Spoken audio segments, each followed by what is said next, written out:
The Pat McAfee Show.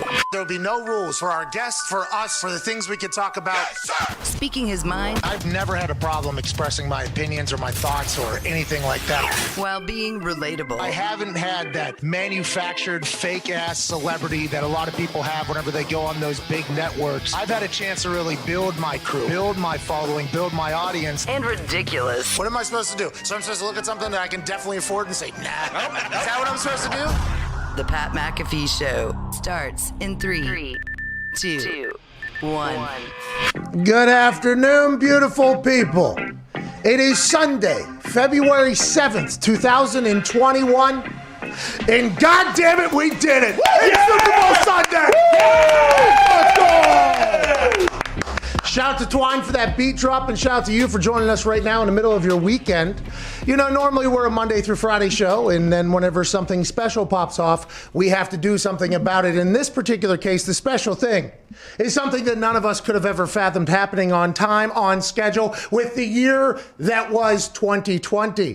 Somehow, some way, Roger Goodell, okay, my commissioner eating the M&Ms, remember? Yeah. In his basement. In the NFL, found their way through this season with multiple delays, multiple situations, the world shutting down, obviously, no fans in most stands. They have found a way to play shuffleboard with the game so we could get to this point right here. And I don't want to sound like a shill for the NFL, okay, because I am not. They do not pay me. Actually, we are currently in negotiations for maybe some rights to play some of their clips next year if we're together. And by negotiations, I mean we've emailed 100 times and they haven't answered. So I am nowhere near in that type of relationship with the NFL, but I think it needs to be stated. The fact that we have right now, the fact that we have today with the two teams that we have right now, thank God that the NFL pulled this out. Thank you, NFL. Thank you, NFL. Thank you, NFL.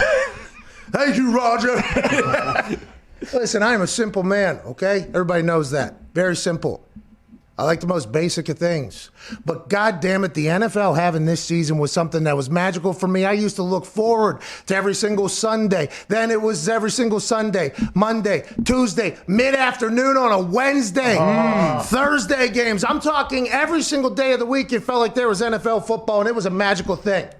Obviously, I've been watching for a long, long time as my chair almost sprints out from underneath me because I am jacked up. I've been watching for a long time. The NFL is the best league on earth. I was very lucky to play in the NFL. As a child, I didn't think I was going to play in the NFL, to be honest, because I didn't even play the sport, but I was always a massive fan whenever you get to play in it. Now that we get a chance to experience it as a fan, diehard fan with friends in the league, I am so thankful that we got to where we are. I'm thankful for all the players, thankful for all the coaches, thankful for all the organizations that had to do everything.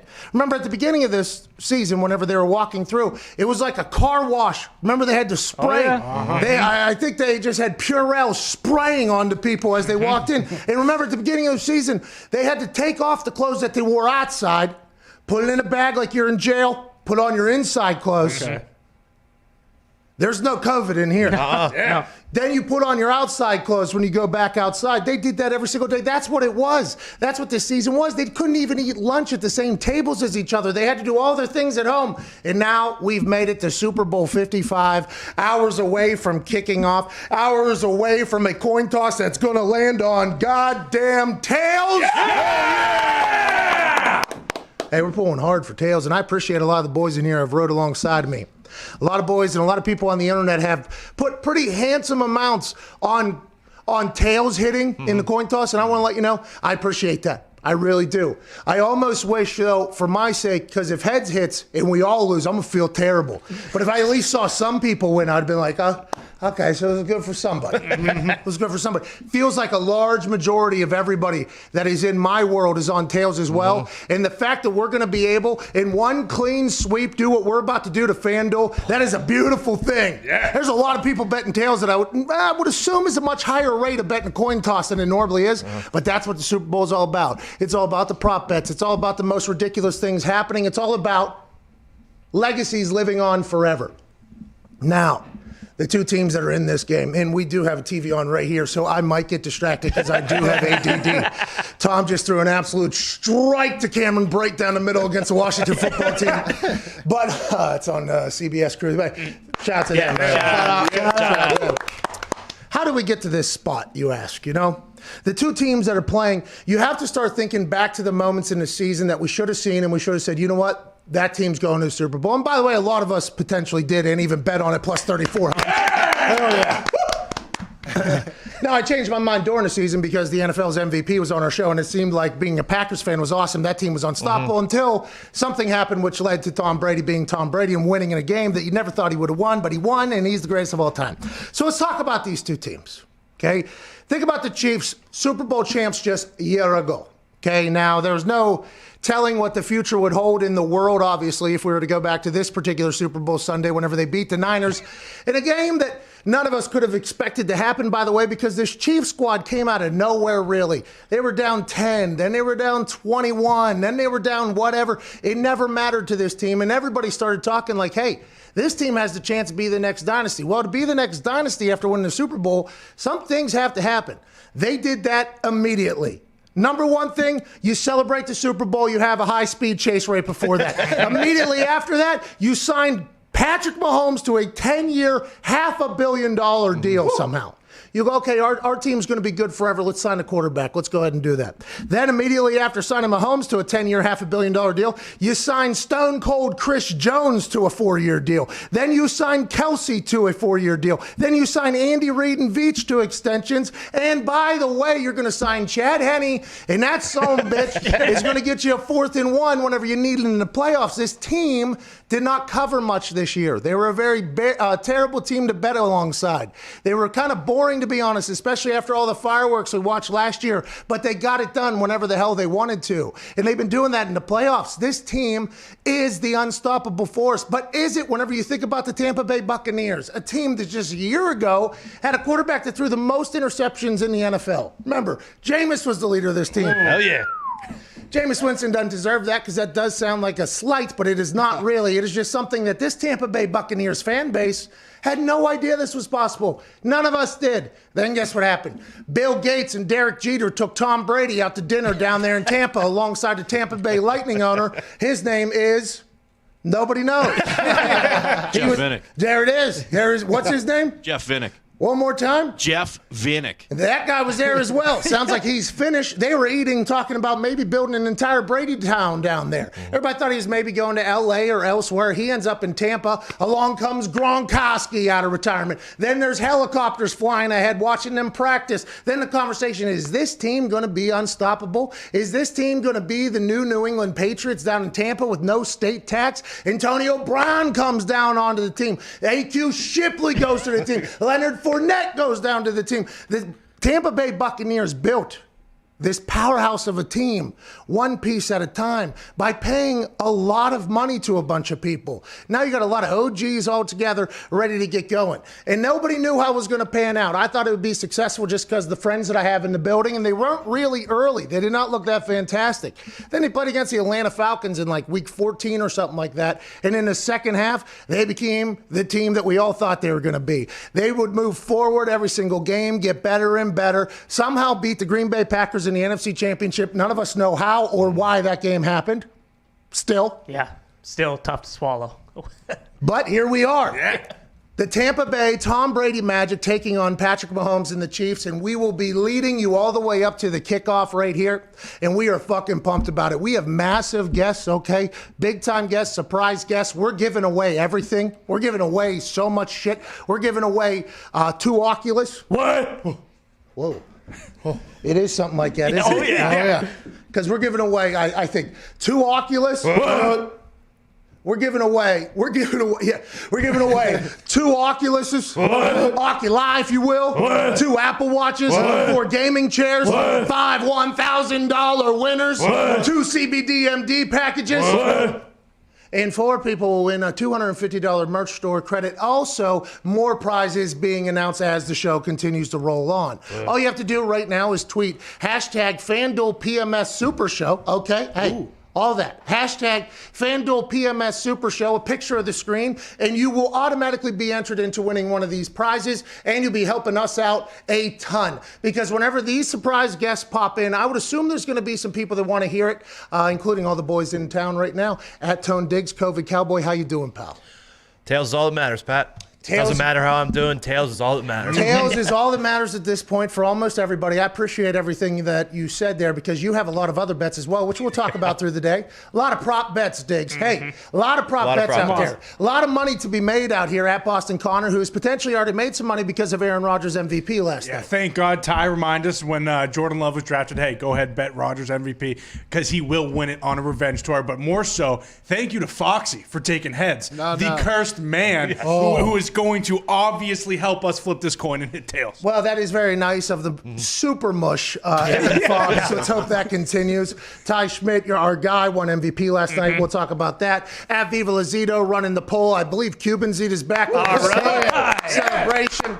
And joining us right now as our first guest, okay? Surprise guest here. Ooh. This man's name was mentioned a few times when I asked people to guess who they think the guests were going to be. And there's no shame in that because this man is a 4-time Super Bowl winner. Gonna be a Hall of Famer whenever the hell he wants. A legend in 2 different cities for 2 different teams. A man who taught me how to be a much better ball kicker and human. Ladies and gentlemen, Adam Vinatieri. Guys? Hey, so, all right, I see you're sitting in your office there. Is that, I saw a video last night of you promoting your Cameo, by the way, which we will get to. The room you were in was maybe football heaven at that point. Is that your office? Yeah, it's down by the bar area in the basement. So if I spin around, you can get a good little view of what's going on. But, you know, it's something my wife wanted to do. I told her, I said, you can make me crazy in one area, but don't spread it all over the house. It makes it look egotistical shrine kind of thing. So she did a nice job down here, and it looks good. So you can go down. This is actually a good conversation. You probably never wear your rings or celebrate many of the things that you've accomplished that have been unbelievable. But I like the fact that on Super Bowl Sunday, maybe Super Bowl weekend, you go down in that room and you go, you know what? The kid fucking did it. I like that. I like that a lot. Yeah, you know, I mean, we just reminisce. I got some pictures on the wall from some awesome games, a couple of Super Bowl things and that kind of thing. So it's awesome just to come down here and remember and reminisce about. I mean, it's been a long time since you and I played in one, but it's not that far, not that long ago. The interesting thing about you, whenever people think about kickers and Vinatieri in general, it's just like, you're like the most clutch dude in the history of sports. Like the biggest moments you always came through in. And it was, now I'm not saying you haven't missed or anything like that, but it felt like in those massive moments, Super Bowl, AFC championship games, even game winners and divisional rounds and everything like that don't even get talked about, which if you don't hit, you don't move on to the whole thing. What is it about those moments, Vinny? Because I told the story that you become just like this, ice-faced steel character. It looks like you're trying to stare daggers through your holder. But what is it? What is it about those moments that made you go, I'm going to go the opposite way of many people here. I'm going to have success here? Yeah, Pat, for me, I just try to stay in my little world, I just try to block out all the other stuff. And I guess, you saying like I'm Iceman or Stone Cold, whatever. I guess that's just me kind of trying to block out all the other craziness and just really stay focused on my little world. I always tell everybody, you can only control what you can control, and let everybody else do their job around you, and we all get paid to do it, man. So it's been very fortunate to have a bunch of opportunities to stand in the middle of the field with all eyes either hoping I make it or hoping I miss it, and more times than not they've gone through, which is a good thing. But as I'm looking at all these pictures, man, you're gonna make me cry, man. Yeah. We're all over right now just looking at all these pictures and remembering these good days. Yeah, so you played, obviously, you're 48 years old now. I believe you played last year when you were 47, which, by the way, awesome. Absolutely awesome. But you listen to Tom Brady talk. And he said he wants to play, well, I think he said past he was 45 now at this point or whatever. You played till you're 47, 2 very different positions, but still have to be able to keep it physically and mentally, the competitive edge and everything like that. Have you and Tom kept in touch much? And what do you think it is about you guys who play forever that make you still love the whole process and everything like that? Well, for sure, Tom's situation is much more difficult than being a kicker. Obviously, we have to keep our body healthy and in shape. But what he does is a whole different level of us punters and kickers and whatever. For me, it's a different situation. For Tom to continue to be at the level that he's at and still doing it as good as ever just blows me away. I mean, obviously, we all know about his avocado ice cream and all the crazy stuff that he does. Hey, do you do that? Do you do that? I knew you were into that pliability stuff a little bit. You know what? Somebody send me some. I'll go ahead and try it. I can't imagine it's very great, but Tom looks better today than he did, obviously, when he entered the league. But he looks like he keeps getting younger. And you know what? The greatest part for me, everybody asks, hey, who do you want to win this game? I'm cheering for Tampa Bay for many reasons. For Brady, for Bruce Arians, for AQ Shipley, our team, all the above. Clyde. Halfway through the season, everybody was writing Tom off, saying he should have retired. He's washed up. He can't do it. And all he does is keeps going out there and showing everybody wrong. So I hope he can do it one more time. And hey, this is rated PG or rated R. Shake his dick on everybody. Whatever he needs to do. I mean, he deserves it 9 times. If he wins this one, however many Super Bowls, it's ridiculous. I mean, he's been in as many as half as many as years as he's been in the league, and that is absolutely insane. So did you? Now, are you going to play? Like, what are you? Are you still? Are you still kicking? Because your kid, by the way, hey, his kid bombs balls. Like, hey, there's going to be a Vinatieri in the league. Now, listen, he can't say it because that'll be. I mean, the kid already has immense pressure because he's Adam Vinatieri's kid, but he seems to handle it very well. He bombs balls. Are you out there kicking alongside him ever?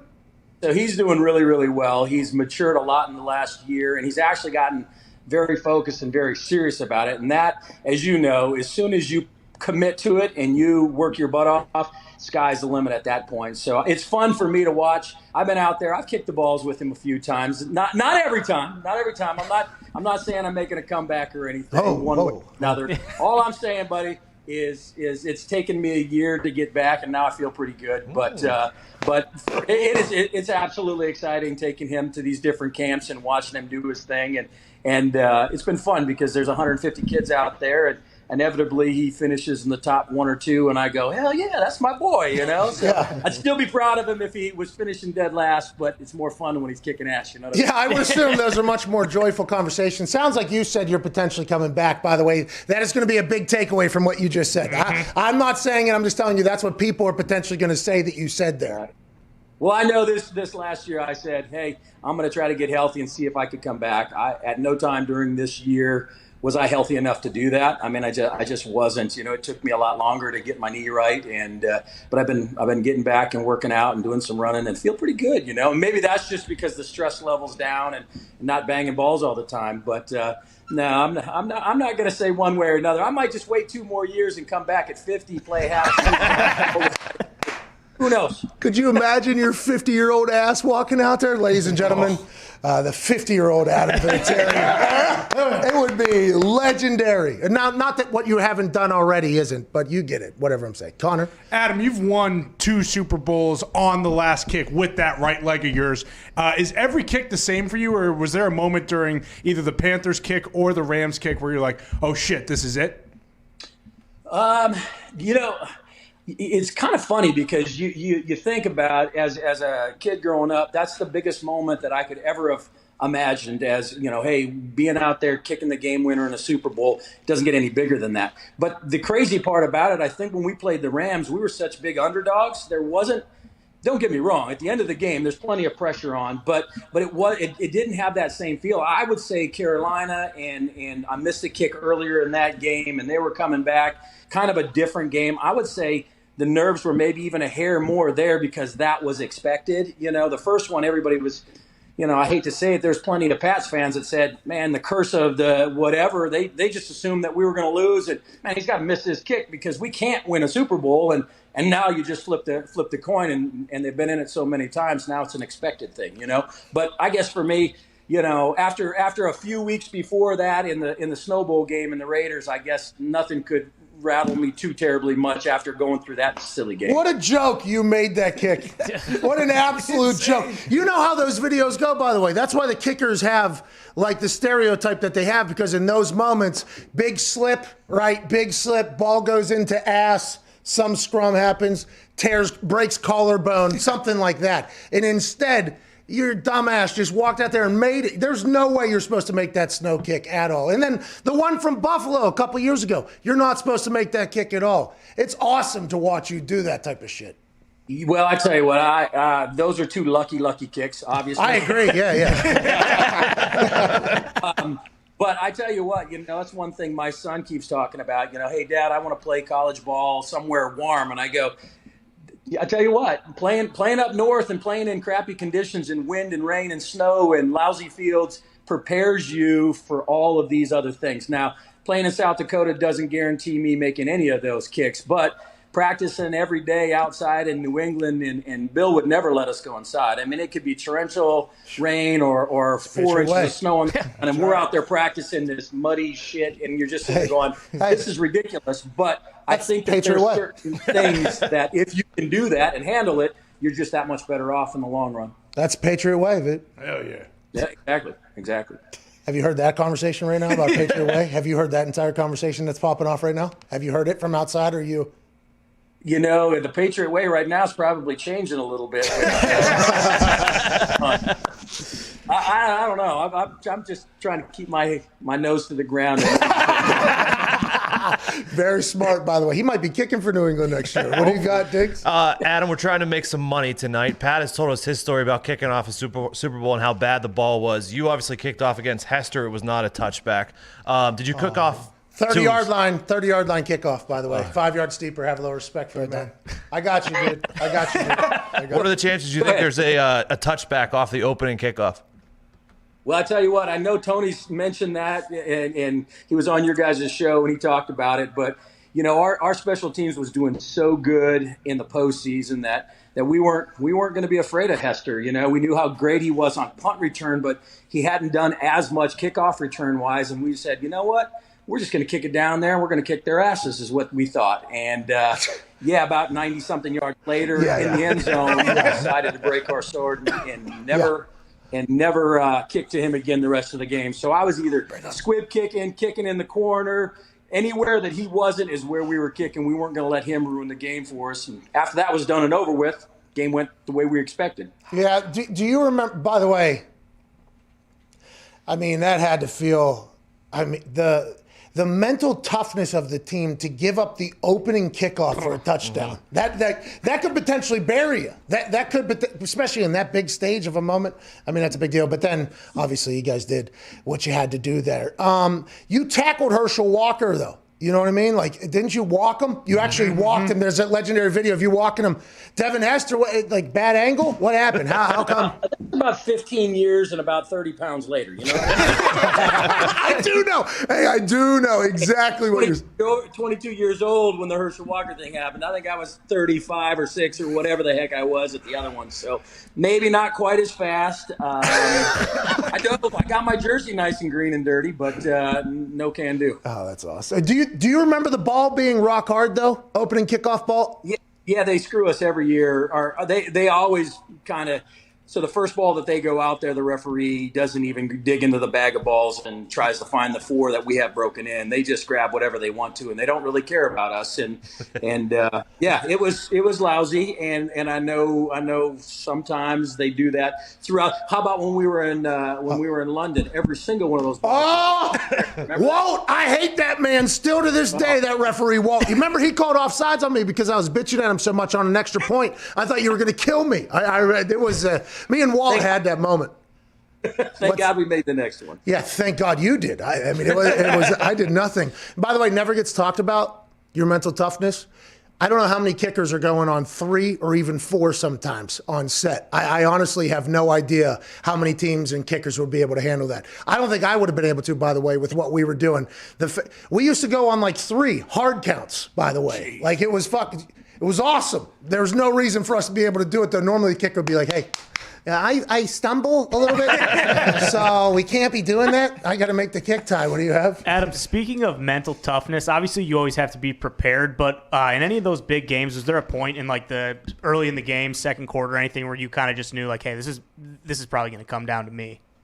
Every single game, I thought it was coming down to me. Honestly, it seemed like that. It's funny though when we had. Obviously, I'll digress back to the Patriot way. The year we won our first Super Bowl, I think we had 5 game winners that season, including the Super Bowl and the Snow Bowl kick, the 3 other. So that year, I definitely earned my money. We go to Indy, and Peyton seemed to like to throw up 50 or 60 points every game. So it usually wasn't coming down to a field goal unless the other team could keep up as well. But I prepared myself thinking that a lot of time, Pat, tell me, we had an offensive coordinator that told us at one point, I just want to win by 1 point. I've told the story before. I want to win by 30 and blow kisses to my family by 1 point. Shit, that means it comes down to me all the time. Hey, I told that story. Actually, I've told that story a couple times, and I said we used to have this coach. I mean, you went one step further there. I tried to keep it as bland as possible. I said we used to have this coach who would come sit next to us, and I don't know if that was like to calm himself down or whatever, but we always had a good conversation. Like always had a good conversation. And then one time I said, like, good luck out there, Larry, or whatever. And he said, just trying to win by or have one more point than they have. And literally, Vinny goes, how about we try to win by 50 or something like that? It was a wild decision. Let's score. Let's not have our hearts just beating out of our chest the entire second half, pal. 3 and out so they can catch up, right? Vinny, I have to ask one more time here. You're going to kick next year in the NFL, huh? There's a chance. Are you going to kick next year in the NFL? No, I can't do it. I'm doing my thing here. You know what I mean? Working on having babies and all that stuff. Trying to, man. You think I'm going to suck as a dad? By the way, listen. Great. You're going to be the funnest dad on the planet. How many kids do you have? 3 that I know of. No, I'm kidding. Hey, hey, you were a handsome son of a bitch back then. Hey, not that you aren't now or whatever. You enjoy life, though, at home? Like, because, a lot of football guys, whenever they get done with football, they don't really know what to do. Have you enjoyed your time at home with the family and everything? So this year's been interesting, obviously, with the whole COVID thing. I mean, it shoved everybody into close quarters with a lot of people. And thank God I get along with my family pretty well, all in all. I mean, there's some days that everybody's kind of in each other's space and on each other, you're kind of pulling your hair out and stuff. But honestly, I really enjoyed this year. I had the opportunity to help my son at his high school. I was kind of the honorary special teams coach, if you will, and did a bunch of stuff with them, which kept me around football and kept me kind of engaged in all that. Got to travel around a lot this year and spend some time with my family that I haven't ever got to do in the fall before. So honestly, and then I guess with all the COVID tests and all the crazy stuff going on at all the NFL's facilities, maybe it was a blessing in disguise that I had this year off. I got to spend a lot of family and not get my nose swabbed every single day. And plus, you're older. I mean, you are in that. Oh, yeah. I'm at high risk now. Hey, Vinny, I got my 2 months. No, I'm just kidding. I haven't yet. Hey, the heads or tails here. What do you think? I know. Heads. I know. I know why, too. I do know why. Anyway.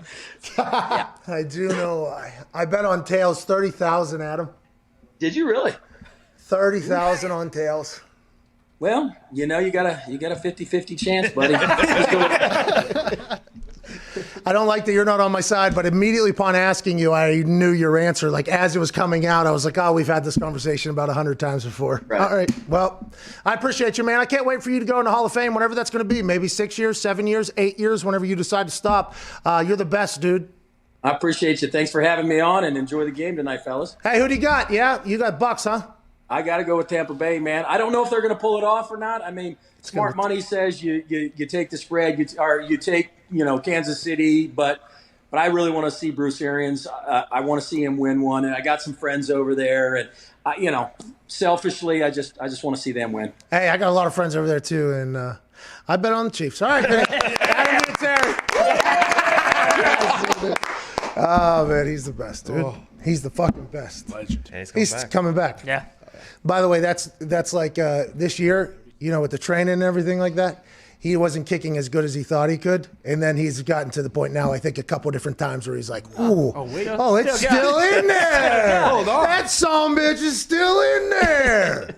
What an electric start. We got about 15 seconds until we're live on SiriusXM. I know. Do we even mention how good the convo was with Vinny there? We're about to be live here in 7 seconds on Sirius. Maybe they'll go to YouTube. Oh, man. It was their fault, kind of, though. Yeah, it was. Hey, how's it going? How you doing? Thanks for tuning in here on Sunday, February 7th, home of Super Bowl 55. Adam Vinatieri was just in an interview talking about how he's potentially coming back to kick balls next year. Oh. I mean, there's some breaking news on the day of the Super Bowl. You'd never expect that. Seems like it's clear skies down in Tampa Bay, isn't it, boys? It does seem like that. All the guys are here, and we have already talked to Vinatieri for 30 minutes before you got to join us on Sirius, and we apologize for that, but we had to make extra room because we have a lot of great guests today. We'll have somebody else joining us in about 15 minutes, rather large name. Then after that, we'll have somebody joining us that is a rather large name. Then after that, we'll have somebody joining us that is a rather large name. Another. We got a lot of things popping off today, including massive giveaways, okay? Right now, you can head over to the Twitter and use hashtag FanDuel PMS Super Show. Take a picture of where you're listening or watching, and you will immediately be enrolled to potentially win one of the many things, the plethora of things that we're giving away, including 2 Apple Watches, 4 gaming chairs, 2 pairs of AirPods. We're giving away 2 CBDMD packages, 2 Oculi, 5 $1,000 winners, and 4 people will win $250 in store credit, which we'll give away if you utilize the hashtag FanDuel PMS Super Show out there on the Twitter. And also, would like to let you know, CBDMD, not only are they giving 2 packages, they gave a lot to this show today. We can't thank them enough for being a part of this. Boys, let's dive right into it, right? We haven't done it yet. Let's do it. The Kansas City Chiefs should win this game by what, 30? I took exact score of 38-10. Wow. Tony. 22,000. Okay, so that's what you think. That you literally think the same thing that I was thinking. But whenever you start factoring it, now that's a completely healthy Chiefs you're talking about. Yeah. Me, backup tackle, everything like that, you do count. It does change the entire, math because Jason Pierre-Paul is going to be out there. Vita Vea, by the way, they were saying earlier, I was watching like 7 hours of Super Bowl coverage because I guess there's like some networks only get certain hours. Like, yeah, you're not allowed to do a kickoff show 4.5 hours up to. Like, you got it. We'll do one at fucking 6 a.m. then, no problem, kickoff show. They were talking about Vita Vea, some people on the team. He's the best player they have on their team, they said. Like, this is like an Aaron Donald type situation. Like, he's the best football player that we have. They're saying Vita Vea, when healthy, he's all the way back. Ndamukong Suh, Shaquille Barrett. Whenever you start thinking about that, with the potentially injured Kansas City Chiefs offensive line, you have to say, maybe the Bucs do have a recipe for success here. You start to think to yourself, with that Tom Brady over there, Connor, what has Tom Brady done with teams that maybe aren't at the same exact level as the other teams in the past? I do believe he's won a few Super Bowls with those teams, Pat. 6 of them. Yeah, that's right. 6 of them. Was there one time where the roster on the New England Patriots was way better than the other roster? Maybe when Randy was there, I guess? The Giants. Yeah, Giants, yes. And they lost. 18-0, yeah, when they lost. Even the Pats against the Eagles in 2017. But it feels like Tom has always been on that, like, hey, we're the better team type thing. You know what I mean? Yeah. And it's interesting because this Chiefs team seems to be unbeatable. But gosh, that leadership of Tom Brady this week, maybe expecting a little bit more from everybody else. Maybe putting on a showcase of, hey, this is how we do it around here. This is all that matters. He showed up today, white pants, dude. Oh. Bro, he showed up with white pants on and a jacket. Now, Patrick Mahomes, the reigning world champion, he showed up 3-piece suit. I mean, he looked very clean. But Tom Brady had his Clue sunglasses on that I got a pair of. Yeah. They're incredible. Great sunglasses. Oh, yeah. Thick, by the way. Ooh. Thick frames. Block the sun. No, I don't think the sun is anything. It's just when it puts it on, it feels like you're putting like a car on your head. It is just like it's like an SUV too. It's like very sturdy. It is very nice whenever you wear it. Definitely the nicest pair of glasses that I've worn. Except for any potential sunglass company that is our sponsor or was our sponsor. That's right. Sure. I do apologize about that. But it does feel like Tom Brady, a man who's been to the Super Bowl 10 times, that guy's going to have the most confidence going into a goddamn Super Bowl. Yeah. I want to bet Brady and the Bucs. I really do, especially after they beat the Packers last week. I just can't do it. I kind of like Diggs took the exact score. I like Chiefs 34, Bucs 24. I think that was plus 17,000. And I just 1,700, 17,000, 17,000. Yeah. Whoa! And I just looked at it and I said, you know what? I can see that. I can see that score. So I mean. Yeah, I just don't think the Chiefs are going to lose. It's unbelievable. It's unbelievable to think about, right? Because you got all my friends basically down there in Tampa Bay. And they're great football people, great football minds, been around there a long time. Not friends with Tom, but you add that goatness into the group that I know of people. It's like, wow, that's going to be a successful operation. But I'll tell you what, on the other side, they got a pretty successful operation as well. I don't want to sound like we're too anti-Tampa because I believe the percentage of money being bet is on the Tampa Bay Buccaneers. Am I accurate in reporting that, Diggs? The money a couple of days ago was 56% on the Buccaneers, 44% on the Kansas City Chiefs. And you have to think to yourself, how the fuck is that happening? Why is that going on? And it must be because they're not listening to anything that we're talking about in this room. It must be because they think that defense is going to be able to do the damn. So if we're looking at spread, 56% of the money's on the Chiefs. If we're looking at money line, 56% of the money's on the Bucs. Oh, very interesting here. Very interesting. I'm pretty excited to watch this thing go down. I mean, we got it right this year. Oh, yeah. This is one of those things where you got it right. Zito, what is the poll saying for who's going to win this game today? I believe there's a few 100,000 votes. Wow. The poll on YouTube is so massive. There's a few 100,000 votes at this point. Zito, what are the people on the YouTube poll saying? The Super Bowl today. Who is going to win this game? Right now, Buccaneers 40. It's actually worded very weird in this poll. Who is going to win Sunday was the poll. Buccaneers 46%, Chiefs 54%. Whoa. All right. Similar to the money. Buccaneers 46%.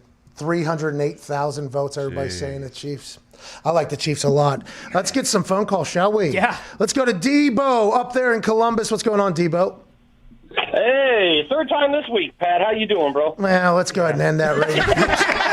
Debo, you do not deserve that. What do you want to talk about, Debo? What do you want to talk about? Man, hey, look. I used to be a kicker in high school, and I admire the fact that you got a leg, bro. What's the longest kick you've ever hit field goal-wise, and what's the longest you've ever punted a ball? Yeah, thank you, Debo. Nobody cares about that. Let's go to Manny in Texas. 75. Both there. 75, What's good, 74. boys? What's How we doing? How we living on this feel-good Super Sunday fun day?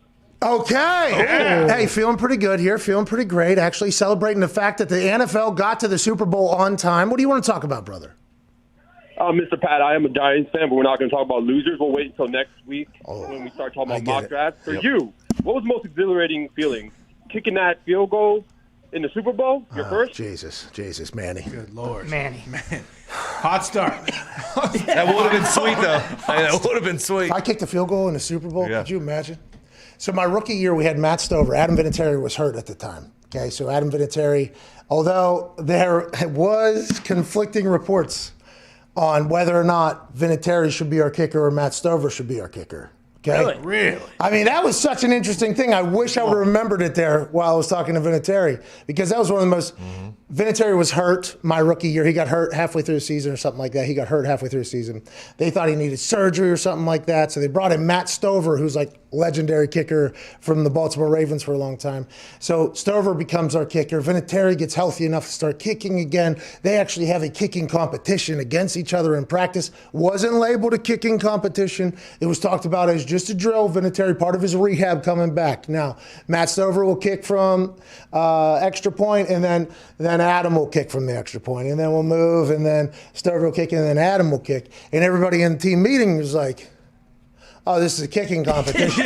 We're about to have a kicking competition here. Vinatieri, beloved by his teammates. He'd been there for, at that point, probably 8 years or whatever. Matt Stover just got signed a couple weeks before that. Matt Stover was in maybe away grounds, foreign territory there, okay? Whenever it comes. So whenever this drill comes to be in practice, okay, I'm a rookie holder, right? Never held before this season, by the way. So I'm holding for both of these legends right now. Justin Snow snapping for both these legends. And the entire team is forming like a semicircle around and just watching the kickoff. Adam Stover will make a kick. It'd be very quiet in there. Adam would make a kick, and we bet. All right, And then as the kicks got deeper, there was more and more, he back! The GOAT's back! And then apparently there was a conversation after that, and they tried to have Vinny kick again, and then there was something, I guess, that didn't happen, and they were a little worried about it, and then they had to make a decision. They said, for the good of the team, we had to go one way or the other. They go with Stover. Stover has a chance to hit a 51-yarder in the Super Bowl now at this point. Like third quarter, maybe, fourth quarter, we have a chance to hit like a 50-plus yarder. I thought they were going to potentially... I thought I was bringing the big guns. Because that year they had me kicking deep kicks in practice every single time, and I did not hit a large majority of them. They would have me hold for Vinatieri or for Stover for like 10 kicks, and they'd be like, all right, try this 66-yarder. I was like, all right, here we go. Let's see how it goes. I thought there was a chance I was maybe going to. That was never in their minds, by the way. It was only in my head. Stover went out there. We did not make it, but it was a hell of an attempt out there. Who was holding for you? Jacob Tammy. Oh, good hands. Yeah, he was good. Jacob Tammy, good holder. He was also the backup long snapper, I believe. So that would have been difficult. Athlete. If something would have happened. Yeah. Matt Hasselbeck held for me for a couple of years in practice. He was a great holder. Held with the wrong hand. Okay. So not a great holder. Almost broke his hand. No, it was good. It was good. It was just, it was a little bit different. He almost broke his hand every single time. They used to hold that way back in the day, and then they changed it because people's hands were just getting blasted by the football every AJ single Hawk's time. hands. Bingo. Yeah. Bingo. Vinatieri's going to be playing when he's 50 years old. Do we understand that? Yeah. For the Patriots. I absolutely love it.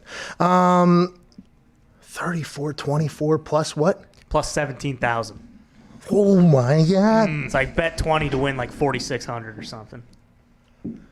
So you bet 200, you go ahead and up that thing one more again. Boom.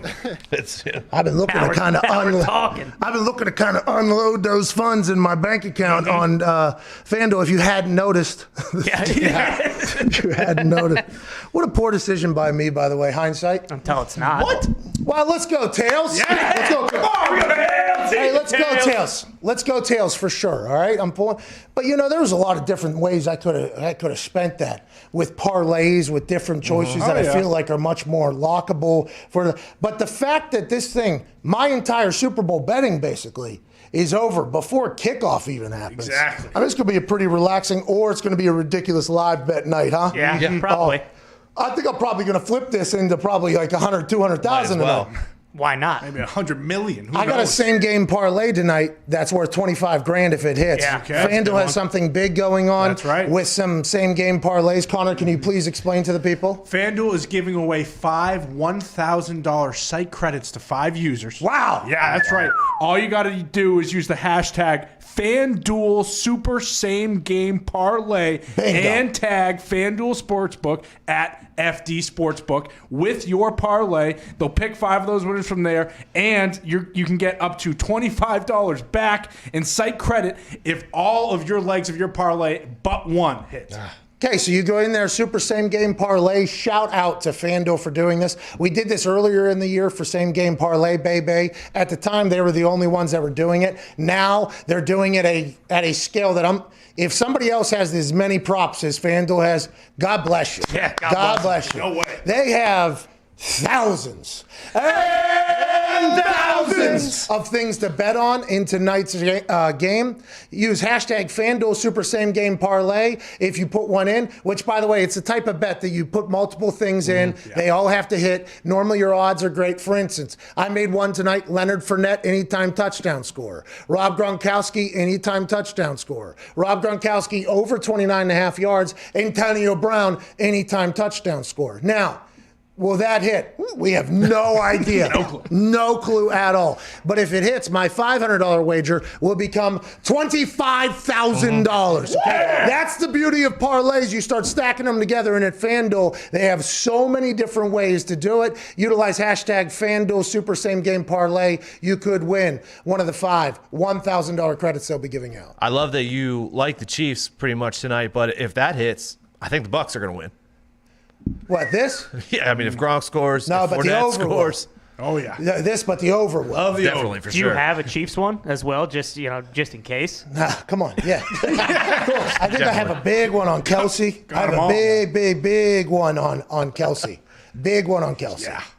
I have a big one on Tyreek. Mm-hmm. Yeah, I have a bunch of them, though. You think none of that's going to happen? No, I do. It sure feels like that's what you just said.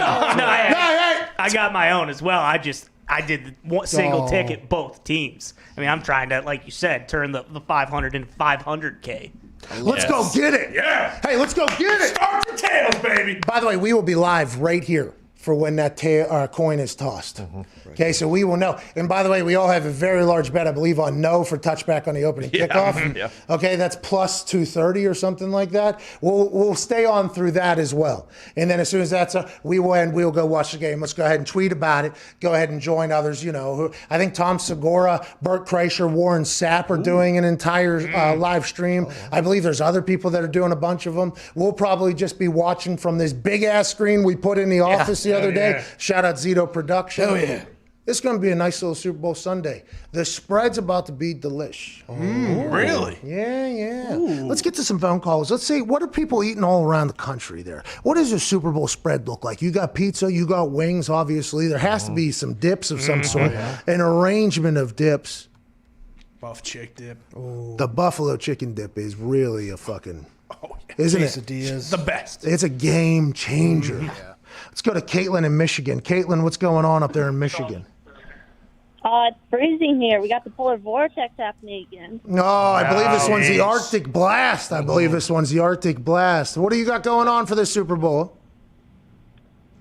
Just waiting for the game to see the Bucks win. Oh, Caitlin in Michigan says Bucks are going to win. Good for her, pulling for Tom Brady. Speaking of Toms, ladies and gentlemen, joining us now, another legendary athletic Tom Segura. What's up, man? Hey, there's one of the best athletes I've ever seen in my entire fucking life right there. Big drip for the big game, dog. Hey, Tom, I've been seeing you out there fishing with Warren and Bert. I've seen you getting very active. Does this mean full recovery on the knee, arm, back, neck injury that you got from dunking a basketball? Fuck no. I was on that boat fishing the other day, and it was the day after I went to see my surgeon, and he was like, "How are you feeling?" I was like, "I'm feeling pretty good." He goes, "Things look good." He goes, "You have any pain?" I go, "A little bit in my shoulder."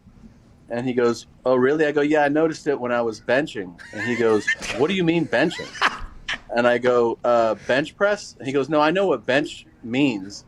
Why are you doing it?" And I was like, "Because I'm trying to get stronger." And he was like, "But you're not cleared to bench." And I was like, "Oh." And then he goes, "You know your arm's still broken, right?" And I was like, no, I actually didn't know that. And he goes, "Let me show you this x-ray." And then he's like, "You see that line? That's two separate bones." And he goes, "How much were you benching?" And I was like, "Lightweight." And he goes, "What's light?" And I was like 120. He goes, "You're cleared to bench 15 pounds. No, Tom. So I was holding the fishing rod with my left arm, thinking that I would crank with the right, and I was like, my arm is going to snap right off. Yeah, it was rough. I mean, I'm getting better, but definitely I was like, this is very stupid of me to be doing this. Okay, so benching, by the way, you're too mentally tough to have a broken arm slow you down, Tom, okay? Yeah, man, you know. Yeah, I fucking know. Now you're out there fishing. Is this all for commercials for your incredible live stream you guys have going off tonight? Yeah, I'm at the tech run through right now. We got, everything is, we're getting ready, man. We're getting ready. No, yeah, I mean, the fishing was for that. We had a great time with Warren. He's wild, man. And then we shot a bunch of commercials that Bud Light and Coors Light did not ask us to shoot, but we did them anyway. And they'll get those on the stream. So you're just going to be commentating live the entire time alongside Bert Kreischer and Warren Sapp. Why has Bert been naked literally this entire week on my social media feed? It feels like I've seen Bert naked many more times than with clothes on for the past week or so. Well, that's the duration of my friendship with him, is that he's been naked, Okay. not just this week. So Okay, that makes a lot of sense. I respect that. Yeah, he's always naked. It's impulsive. He can't help himself. Where can people watch this? Livestream.com/YMH. It's livestream.ymhstudios.com, or if you go to my Instagram or my Twitter, we pumped it everywhere, man. And I'll tell you something, Warren, like you know, like you ask a lot of, like well-known players. You ask like Aaron Rodgers a story or something, he'll be like, yeah, and then they remember the camera's on, and they're like, well, I'll tell you more later. But Warren doesn't play that shit. He's just like, what do you want to know? And then I'm like, is it cool that we're recording? He's like, yeah, let me start over, man. So Actually, yeah, I think I could deliver it better. Let me if we could turn it up a little bit louder, that'd be good. Oh my God, he told me a story about when he shared hose with Biggie Smalls. It was amazing. So yeah, we're gonna have a lot of stuff that I'm sure afterwards he'll be like, oh, was that streaming? I'll be like, yeah, that's the cameras, man. That story is out now. Livestream.ymhstudios.com. All right, we can't wait to watch. We appreciate Wait, McAfee, what's your prediction? Are you allowed to predict? I'm allowed to predict. Okay, Tails is going to hit, Tom. Oh, yeah. Tails. Oh, yeah. Did you really put $30,000 down on that? Come on, Tom. Yeah. Do I regret it? Kinda. Kinda. Dog, we're placing bets too, brother. We're placing bets. Throw it around. Throw it You know around. what I mean? Swim in it over there, dude. Tails. Wait, Tails, okay. What are you Tails betting gonna on? work. What else are you betting on? I mean, we have the whole like, rundown we got here. This sheet has, will Eric Church wear a black leather jacket for his national anthem performance? I'm going yes. What will be the primary color of Bruce Arians' hat? Red. I'm going with red. You going red? Okay. What will The Weeknd play for his first song of the halftime show? In Your Eyes, Blinding Lights, Pray for Me, Can't Feel My Face. Cocaine one. Yeah. Cocaine one. Yeah. Okay. Let's see here. Longest TD in the game will be over 44.5 yards or under? Over for sure. Over for sure. Longest field goal? 47.5 or under? Oh. Under. Yeah, there we go. How many times will Casey sack Brady? 1.5? Yeah, 1.5. Okay. All right. All right, I want some of that money if I'm right. Okay. Wait. Who's going to win the game? Oh, that's the thing. That's the thing. Kansas City. Yeah. Yeah. I'm with two Tampa dudes, and I got to break it to them that they're going to have a bad night. Hey, it's going to be a rough go out there for them boys, I think. People are predicting definitely is. 10, 20-point spread or blowouts in here. Wait, what? Yeah, that's what they're saying. They're saying it's going to be a blowout, Tom. That's what people in here are saying. I have a feeling that if it gets away from the Bucks by like halftime or something, these two will just fucking pass out. They're gonna be so fucked up. They both texted me at like 9 in the morning, like, I need a beer. I'm like, wait, what's happening? And they're like, don't you just feel like that? And I was like, not really. No. It should be a pretty good stream. We can't wait to watch it. Ladies and gentlemen, Tom Segura. Livestream.ymhstudios.com. Wow. It's a mouthful. Sorry. No. I just want to make sure I got it right. Is that what it was? You got it right. You got it right, man. Thank you. I just want to make sure I'm promoting it right because we will be watching. We appreciate you. Oh, yeah. Appreciate you guys. Hey, you too, Tom. Motherfucker's benching with a broken arm. Wow. Not wise. Freak athlete. Yeah. Hey, he cracks me up, dude. He literally imagine how that is going to be the most ridiculous stream I've of all time. Yes. Because if Tampa starts losing, those Florida boys, they just start. They just start getting after it. If they're winning, I think they start getting after it too. Oh, celebrating the shit that Tom's going to be getting. Oh, they could potentially be teaming up on Tom Segura. Yeah. That's what that could become. Good for them, man. Good for them. Big shout out to them for joining us there. The drip in the big big drip for the big game. Hey, there's a lot of that. Vinatieri used to have some incredible outfits, by the way. Really? He used to show up with Gucci loafers on, just walk in, flexing on everybody. Yeah, those cheetah prints. It's in his blood. I got more. It is. He's very Italian. Very Italian. Maybe that's why we got along so much. You think? Yeah. Because all you fucking guys. Yeah. You were raised like, I mean, I know you kicked the ball against the wall every day as hard as you could, but us prepared you for Vinny. Which, by the way, helped me a lot. That helped me a lot in the grand scheme of things. Maybe that should be talked about a little bit more. Maybe the Italian Club in Plumboro should talk about that a little bit more. We're getting our cut now. Don't worry about it. Are you guys mailing it back? Probably not. I would not. That would be amazing if that came out. Let's go to Ryan in Virginia. What's going on, Ryan? That would be amazing. We sound good. Hey, long-time fan. I just wanted to ask you a question about Aaron Donald winning the Defensive Player of the Year over T.J. Watt. Thank you for your call, Ryan. That was big conversation last night. On the other side, we are going to talk about the NFL honors. We'll talk about what's going on in the Super Bowl. We'll talk about the Hall of Fame moments. We'll take some more phone calls. 1-888-MAD-DOG-6. Before we get to this hard out, this break for 6 minutes, Zito, will you please tell us where the poll stands and what the poll is? So the Super Bowl, who's going to win Sunday? Question mark. Buccaneers 46%, Chiefs 54%.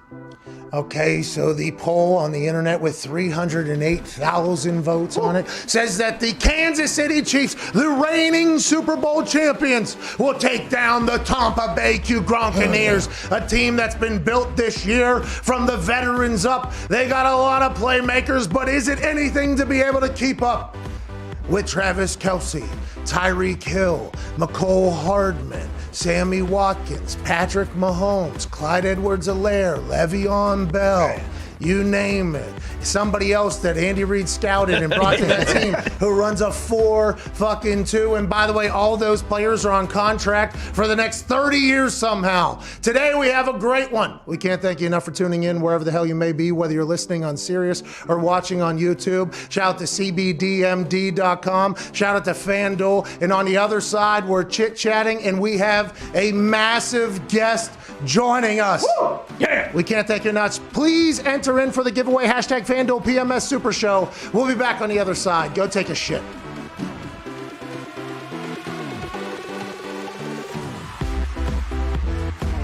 Ladies and gentlemen, joining us now is a man who is an absolute stud, a man who's a Super Bowl champion, a man who has a nickname that when you hear it, you think, oh, that dude's a badass. Ladies and gentlemen, the Shermanator, fullback for the Kansas City Chiefs, Anthony Sherman.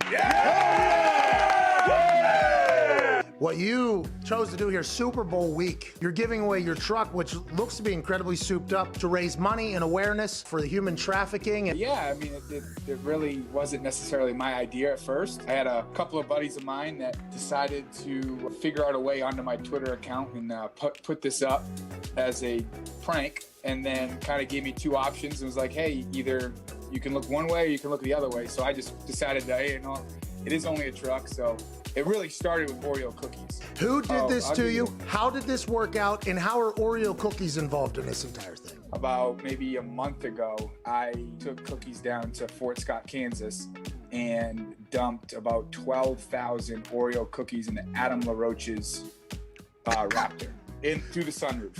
This is Adam LaRoche, baseball player. The baseball player, yep. You're saying that LaRoche, in response to the 12,000 Oreos you dumped into his truck via sunroof. Opened each package and then dumped them into the sunroof.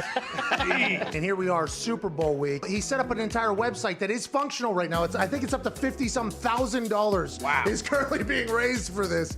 I'm glad you told me that because he won't tell me. And I came back from practice on Saturday morning with a Colquitt running over and going, hey, Adam wants me to show you this. And it's this whole long video of him telling me what he did. And he goes, well, by the time you see this video, there's probably 30 million people that have seen this tweet.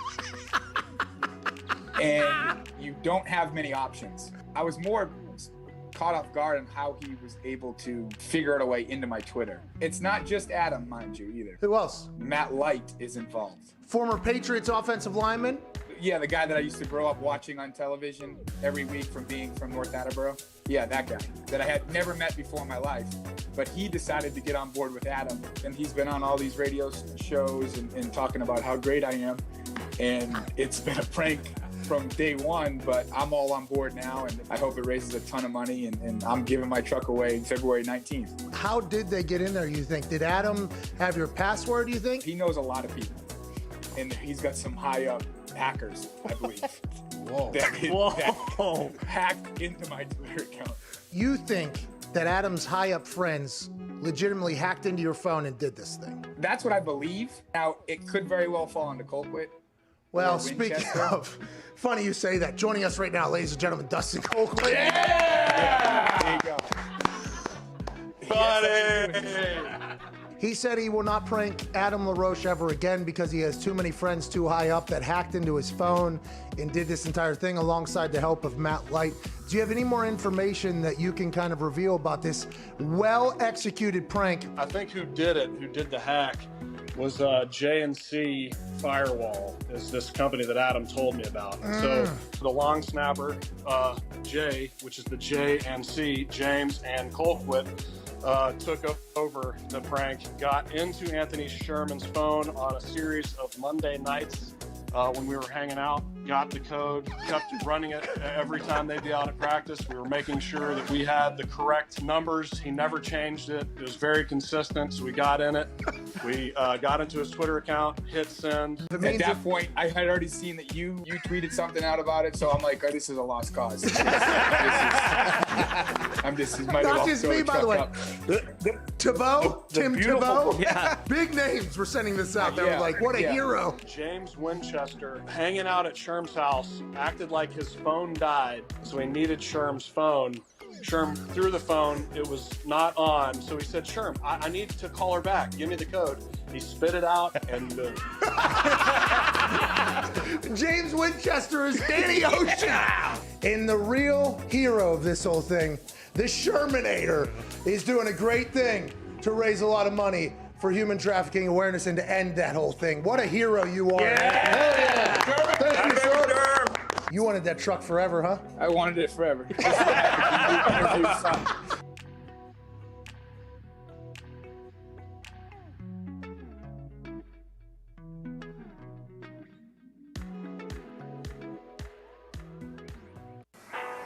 Hey, listen, tonight, you in the red, you in the blue. I hate you both, and fuck you too. Before I leave here, I'm knocking all of you out. Cheers.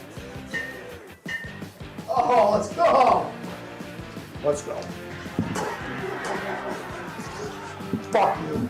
Fuck you. Fuck you. Fuck you. You too. Fuck you. Fuck you. Fuck you. Fuck you. Bang. And I'm out. Get me out.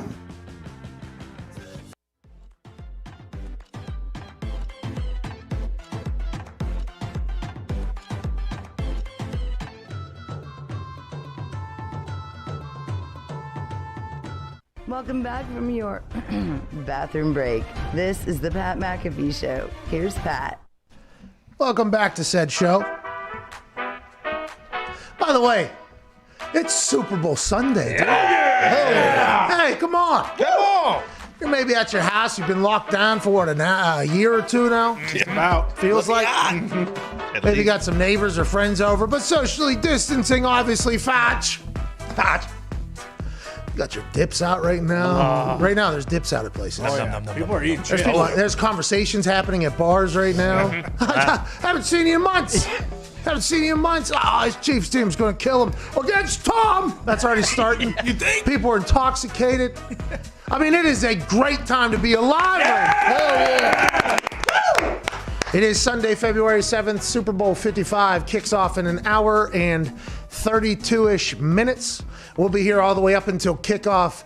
YouTube.com/The Pat McAfee Show and SiriusXM Channel 82 Mad Dog Sports Radio. Shout out to FanDuel for being the official sponsor of this show. That is where we're all gambling at, including a tails wager that could turn this room upside down if it comes on the coin toss. I put $30,000 on tails. I'm not the only one, though. There's a couple $1,000 on tails from @BostonConnor. Here we go. There is a large amount of money on tails from @ToneDiggs. Hell yeah. Ty Schmidt dabbled. Zito dabbled. Many others on the internet dabbled. And although I would wish that many wouldn't do that and that they would bet on heads so that I could see somebody at least have a little bit of happiness from the coin toss, I appreciate the fact that we, as a team, Team Tails, will be able to take one big smacking them out the FanDuel Sportsbook. Hey, they're sponsoring this, obviously. Of course. We appreciate them. But it is our duty to steal their booty. And their booty be all the money. That's what we're looking to do. And they make it so easy, by the way. There's thousands and thousands. It feels like a prop bets that you can bet on at FanDuel right now for the Super Bowl. It is a never-ending list of, oh, my God, we can make money off of that. And speaking of, Cameron Brate, tight end for the Tampa Bay Buccaneers. He is a full go. He will be playing in the Super Bowl, which maybe makes you think, oh, let me add to one of these parlays, probably get great odds. Touchdown Cameron Brate, who's a great football player, who just so happens to be alongside a top 100 team tight end in Rob Gronkowski. Hey, Tom Brady's not shy with the tight ends. He can get some as well. Who else is full go? AB. AB and LaShawn McCoy is also active. Okay, here we go. So LaShawn McCoy still got it. Put him in. Let him spin. He could go off. And Ndamukong Suh's another guy that could go off for this Tampa Bay team. You think about these. Now, LaShawn won last year with the Chiefs, right? Which maybe revenge, they let him out of the building. Whoa. Can't believe they did that. As soon as that came out of my mouth, I thought about that. But these guys, you know, it's only one game, right? Mm-hmm. You could be sore for the next 10 months, 6 months if you want. If you're not going to play again, if you're just going to go out after winning, so you could be sore forever after this.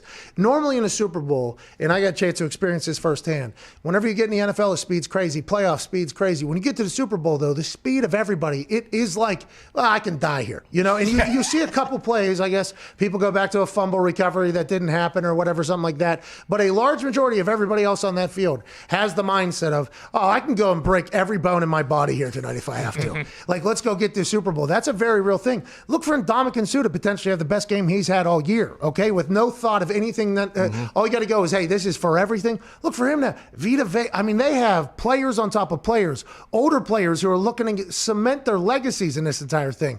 That could be a big X factor that you aren't taking account for, Mr. 34-24 Ty Schmidt at plus 17,000, and you, Mr. 38-10, aren't taking account for either, Tone Diggs. On that side, the Chiefs side, the man who was a big difference last year, Sammy Watkins, is officially active as well for the Chiefs. See? Same exact story, just like last year.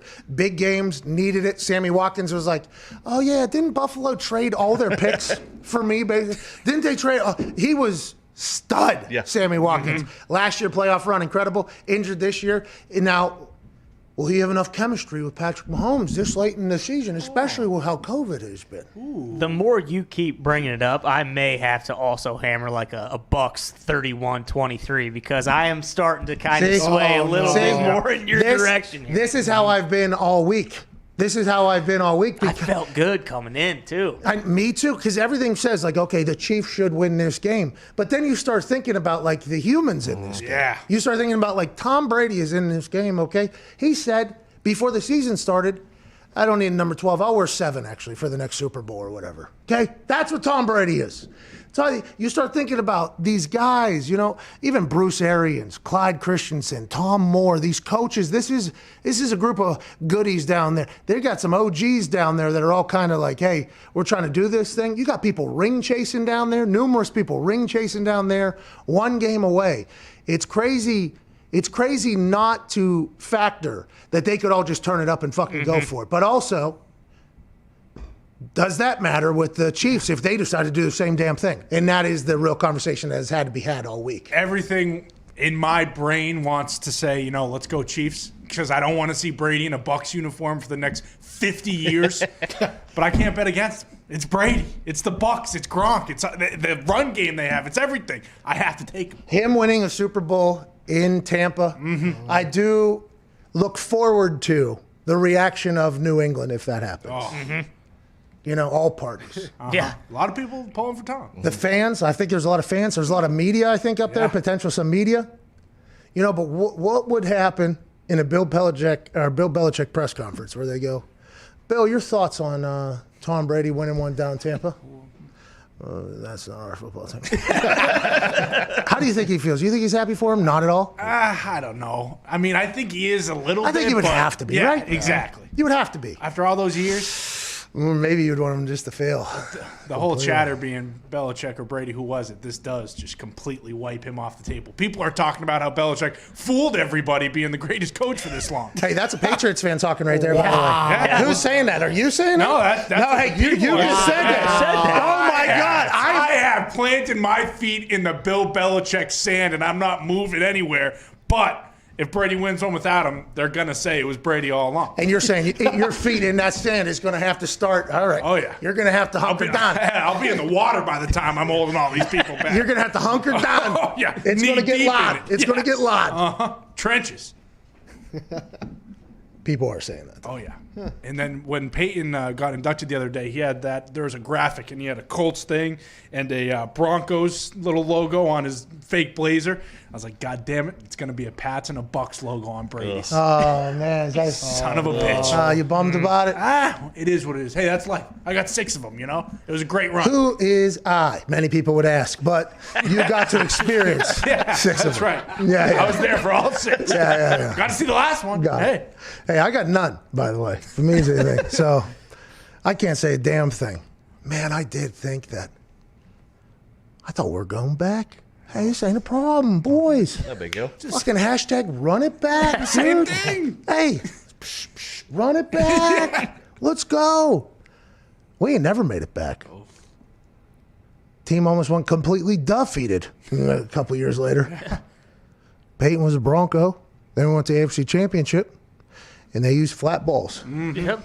That's Remember right. that? Oh, I remember. Remember that? We lost Hey, that because was they used flat balls. That was Brady. Why aren't they talking about that today? You're right.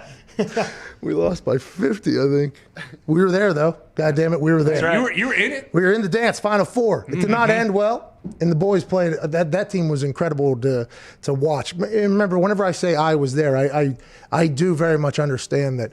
Well, the team I was on got there, and I'm just kind of, literally they need my position to be there. Now, if I could do something, I'm going to do it. So all these situations, but we ain't never made it back to the Super Bowl. I thought I could ride some coattails for at least the next, 5, 6, 7, 10 years, straight to the Super Bowl every year. We did not lose until we chose to lose. It was unbelievable watching that first regime work. Like, it was just crazy. And then Andrew got in, and Andrew was just like, yep, go ahead, put this team right here on my back. Yeah. And then the other team is going to drive me and break my back. And then we'll put the team back on there. It was awesome. It is so hard to get there. That's why this Chiefs team and what we saw from the Patriots for so long, you have to get so lucky injury-wise. I mean, it is unbelievable what has been accomplished in New England, but it does feel like that's completely dead. Yeah. Well, even the Bucs too, right? I mean, when Brady goes there, it's assumed Super Bowl, but to actually do it is wild card, all games on the road throughout the playoffs. It's insane. If we hit 100,000 concurrents today, if we hit, okay, I'm not saying we will. And by the way, we shouldn't with this show. I'm just saying, but if we do hit 100,000, I do believe we will probably double everything we're giving away. Oh. Yeah, that's what I was talking about. That's what I was talking about, by the way, when I said, hey, this is just what we're giving away currently as a celebration of the entire season that was. Everybody that watched and listened all year, whether it was podcasts or live shows or on YouTube or on clips on Twitter or anywhere else, this is a celebration. We've got to give some stuff away. What are we going to give away? Well, 2 Apple Watches, 4 gaming chairs. 2 pairs of AirPods, 2 CBDMD packages, shout out CBDMD, 2 Oculi, 4 people win $250 to our store, $5,000 winners we'll be handing out. If this thing gets 100,000, which it should not and will not, but if it does, we'll double everything in there. Wow. Holy shit. And then, by the way, that does not count the potential $30 or $30,000 that is given away also when tails hits or whatever. Come on. By the way, I think I'm going to keep a couple thousand. I'll add extra $1,000. You earned it. Yeah. No, I'll give away 30. I'll 30. Or you flip it and make that $3 million perhaps on a live bet. No, we will give away 30,000. Okay, if tails hits as a team. but I am probably going to dabble. I'll be excited to see how much that costs me inevitably. If the live bets start going. Well, last year, remember the over live bet, the Chiefs live bet? Hot last year. I made a lot of money. I couldn't imagine if I have that bank with me going into this game, live-wise. Oh, boy. So we will give away $30,000 if tails hits, but I'll tell you what, it could cost me a lot more, or that could be next, and we could be up in that as the night goes on. That could just be, chicken scratch at that point if you really do well. This countdown to kickoff celebration super show is also made possible by our incredible friends over at CBDMD, who you should know by now is the brand for superior CBD products. Tons of excitement and electricity going on today between amazing guests, which we will have one joining us in 6 minutes, by the way. That's awesome. Hey, we have a massive guest joining us in 6 minutes. Really? Massive guest joining us in 6 minutes. Tons of excitement and electricity going on between the amazing guests in a showdown tonight between a young GOAT and the GOAT that we have had the pleasure of witnessing for the last 20 years, says CBDMD. A showdown between Steve Spagnuolo with a chief secondary that seems to cover everybody in a Bucs front seven that would give anybody pause. Okay. CBDMD. Okay. All of this excitement, the much-awaited climax of this unprecedented NFL season, might make it hard to sleep tonight whenever it's all said and done. That's true. Tell me. Whenever that's happening, what you need to do is remember that you don't have to stay up and not be able to sleep no more. Our friends at CBDMD created CBD PM, which puts you out like a light. Like a light. Like a light. Slept through the flight and the night with our friends because they created CBD PM, which blends melatonin, valerian root, chamomile, and other sleep-promoting ingredients with 500 milligrams of high-quality CBD to help you get the sleep you will need after this incredible Sunday.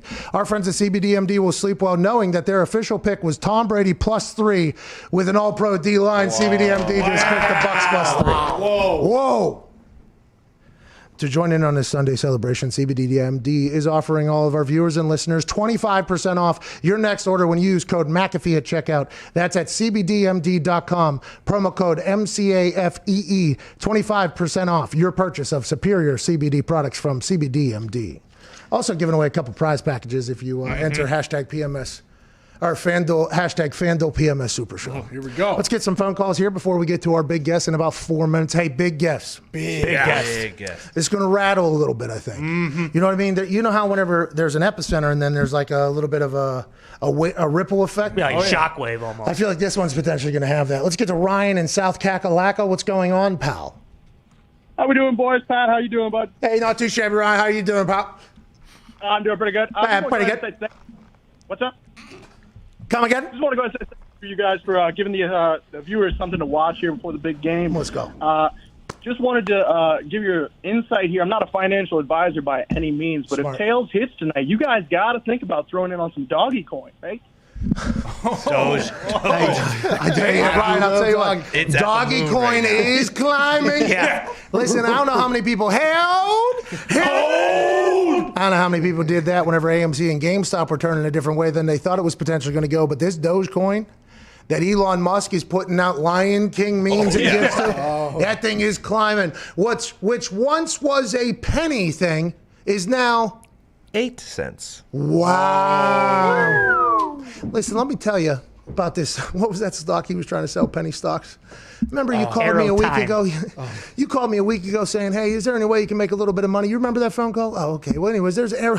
That's what the Wolf of Wall Street was doing. Now you got all the people on the internet like, hey, listen, that might have been what they did back then in their little crooked system, but what we're going to do, we're going to invest in this thing that nobody ever heard of. It's going to climb, and we all going to get rich. If Elon Musk, our resident alien, is pushing it, and Ryan from South Kakalaka is pushing it, maybe a pretty good call there. Maybe we do give away everything in Dogecoin. Oh, wow. Could you imagine? Good for the people. Hey, congratulations, you've won. Do you have a wallet or anything? I can send you. That would be so fucked up. Currency of the future. Let's go to Scott in Phoenix. Just like Dippin' Dots, baby. Scott, what's going on? Across. Hey, Pat, big fans. Me and my buddies just pulled together $10,000 for a bet. We were inspired by your prop bet. We want to know what color of Gatorade we should put that money on. What color should we hammer down? Great question, Scott in Phoenix. And $10,000 is a lot to be putting on a color of a Gatorade, so I hope you are financially stable enough to do so, obviously. We enjoy a good gamble, but let's not be dumb about it, especially when it comes to a Gatorade color. Now, the interesting thing here is if you do your research, I believe the Bucs are a yellow Gatorade squad. If you try to we try to eyeball some pictures. You try to get some pictures where you can kind of get it. But there are teams that have different flavors, obviously, and you are only privy to the information that has the top off of it, and you can see. So the Bucs, I think, yellow. The interesting thing about the Chiefs, the last time they won there in the AFC Championship game, they dumped confetti or like paper on Andy because it was so cold. They didn't want to get him wet because coaches hate it, especially when it's very cold. They're like, oh my God, they hate it. So they dumped an entire Gatorade bottle or thing of like confetti on him, which is smart, so it doesn't give us any information on what they're potentially gonna have. Mitt, what's that? Forget it, Mitt. Forget it, Mitt. I think they were orange. Microphone was dead. If I'm looking at the pictures correct, they were orange last year. Well, so I'd go yellow or orange if I were you with that $10,000 in Phoenix. But hey, if you do not have the $10,000 to be betting on the color of Gatorade, let's go ahead and fall back off. Hold to that much. Speaking of, I got $30,000 on tails. I assume that's a good decision. Let's talk about good decisions. I got a chance to play on a football team in the NFL that happened to have a guy playing quarterback that went into the Hall of Fame just last night officially. A man who walked through a casino and told me, hey, how about that red 18? And then walked off and proved to me that this guy is potentially a time traveler. A man that outworked every single human I'd ever seen in my life, was way too nice to me, was a quarterback in 2 different cities, winning Super Bowls for both. Ladies and gentlemen, a name synonymous with the game of football in the league that it is. Joining us now, Peyton Manning. How are you? Pat. I'm gonna take you with me everywhere with that kind of introduction. That's great. I want to hear that again. Well, I don't know if I could run it back or not. You deserve it. I've always told people you were incredibly nice to me, too nice to me. There was no reason for you to be as nice as you were to me, and you were like that with everybody. And I heard you talking to Jeff Saturday last night. The team was the biggest thing for you. What was it about football, you think, that made you just fall in love, and play forever and dedicate your entire life to it?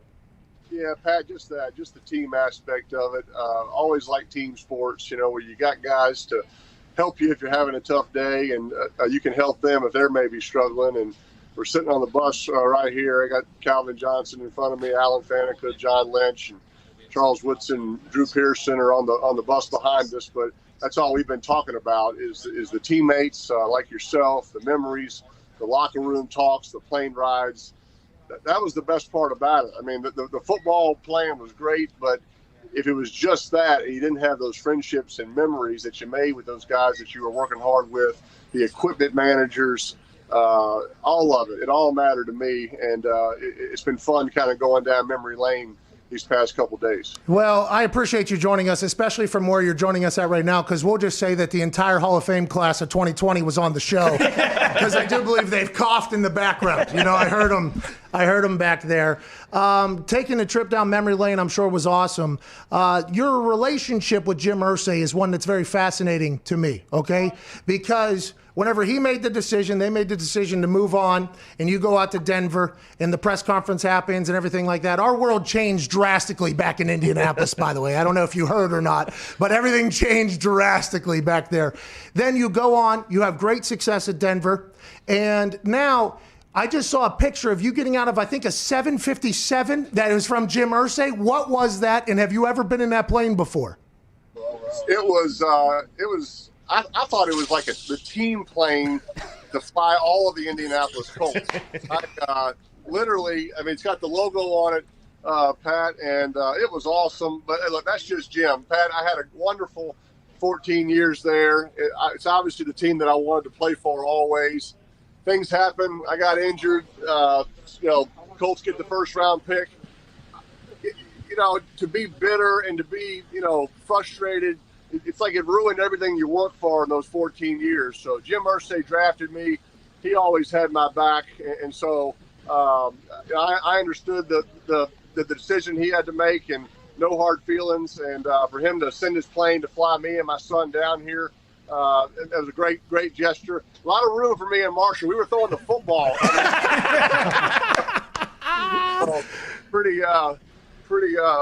pretty cool experience, pretty cool father-son weekend. Yeah, I could fathom, and I'm happy you're enjoying fatherhood, and I think that's something that I'm not 100% sure if I ever talk to you about, but I think the world, by the way, as he's moving from event to event right now, you are the best, dude. Where are you headed right now? I'm going to the game. I got Lynch, I got Faneca, I got these guys in the background. Boys, congratulations. Yeah. Congratulations, boys. All right, Peyton. Oh, hey, there he is. Marshall, I hope you enjoyed that plane, pal. Hey, Peyton, last thing here. You talking to Tom Brady, you becoming friends with him. It was interesting to watch. Oh, yeah, take the photo. Take the photo.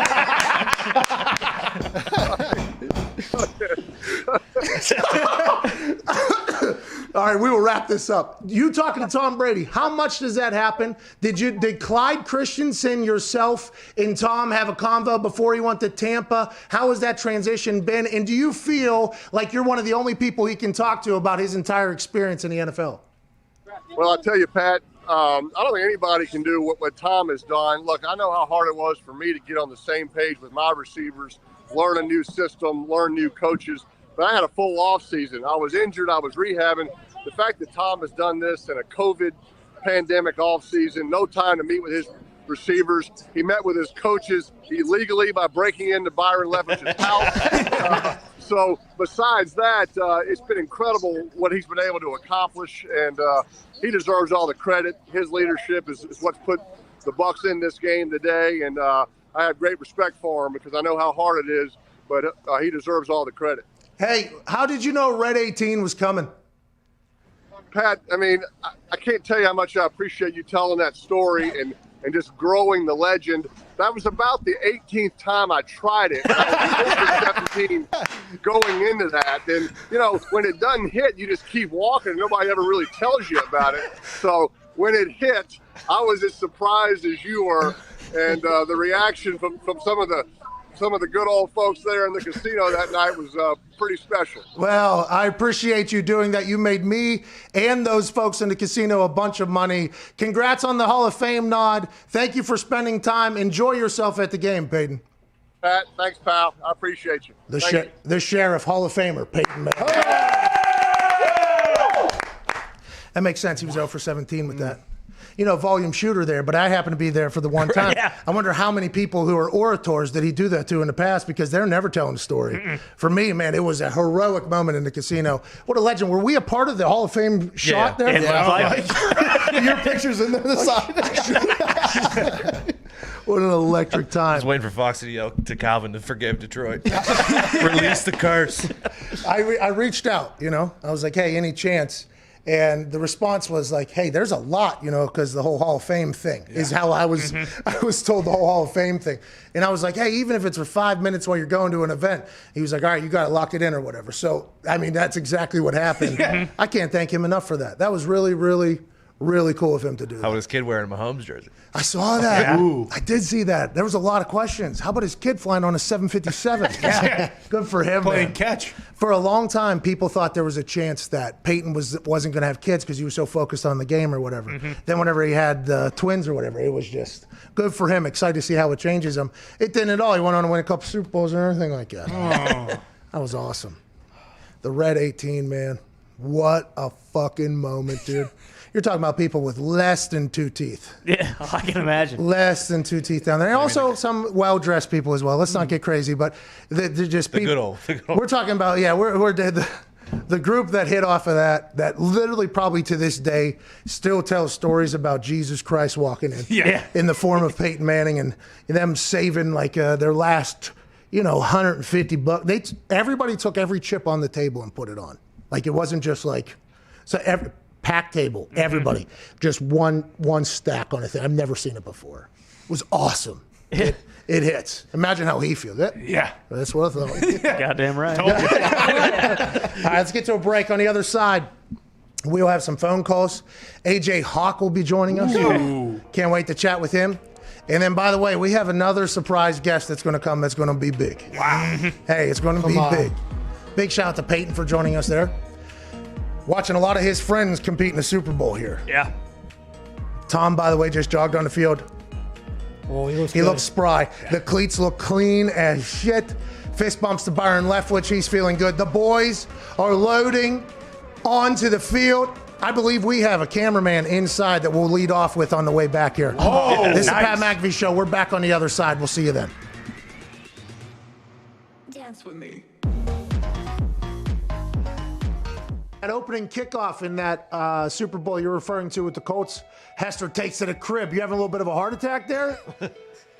Very bad decision, Pat, on my part. All week up in Indy, we're practicing, and we know he's their number one threat. They don't have a lot of offensive weaponry. They win with defense and special team.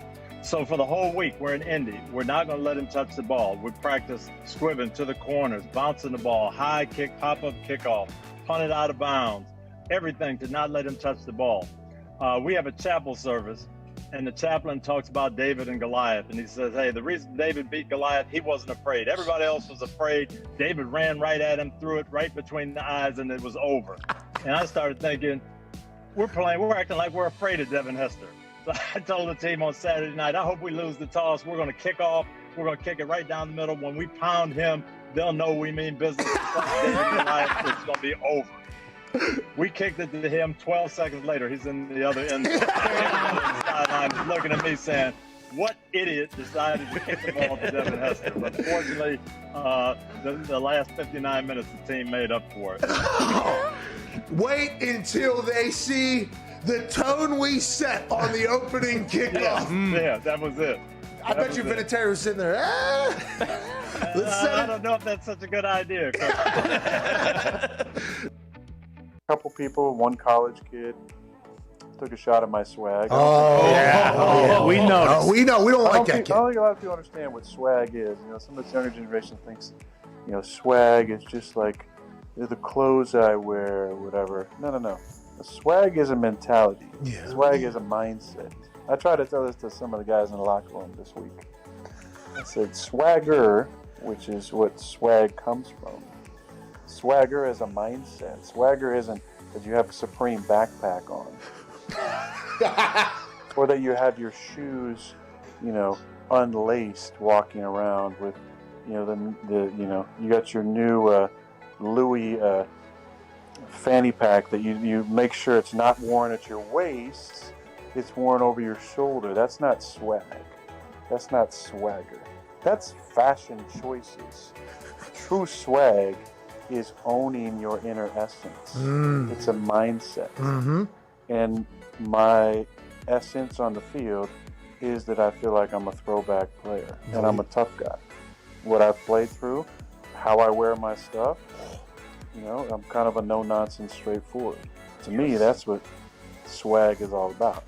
You're damn all right. this like fake swag out there. I got my special towel. I got this. Or I got that. I got this writing out there. A lot of you guys are just posing. All right.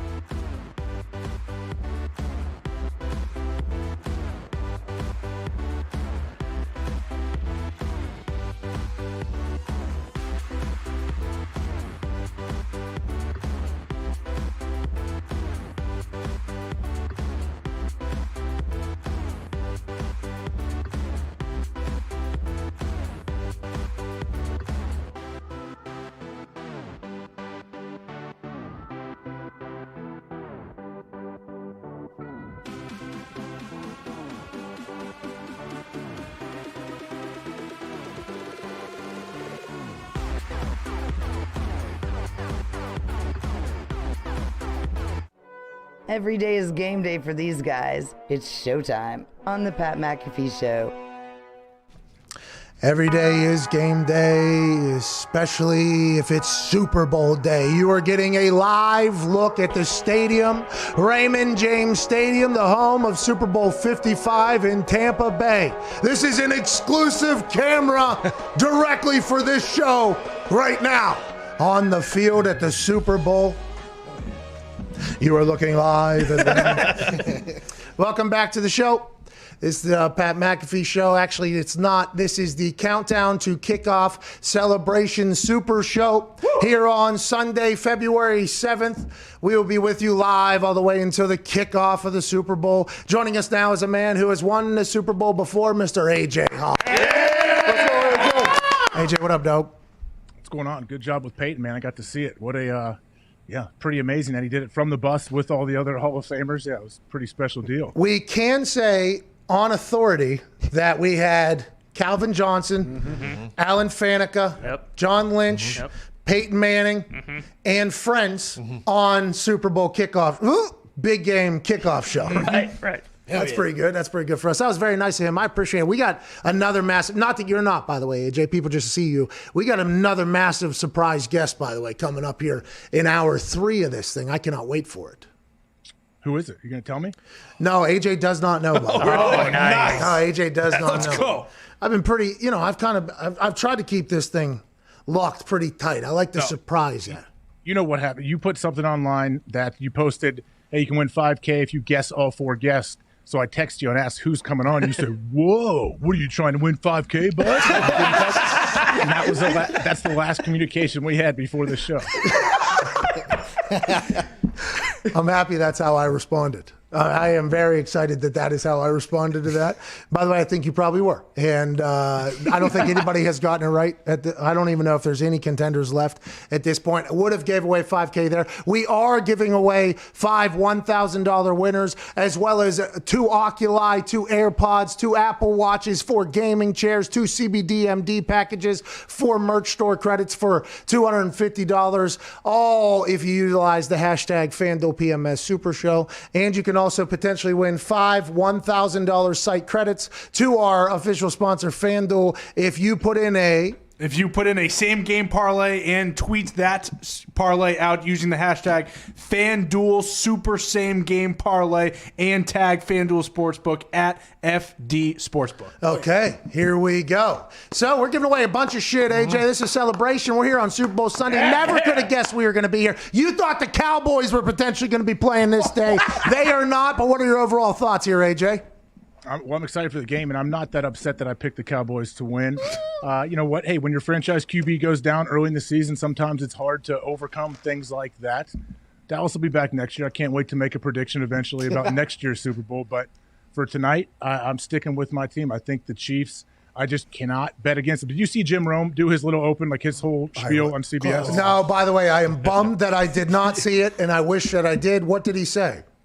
Well, it was like the old bait and switch. He sat there and talked up Tom Brady. You can't bet against the GOAT. This is what he does. He went through his resume, everything he's done, and then he eventually says, but I am going to bet against the GOAT. Classic Romy. Clones. Tom Brady right now on the screen, 10 Super Bowl appearances, 6 Super Bowl wins, 4 Super Bowl MVPs, 8 Super Bowl pass touchdowns.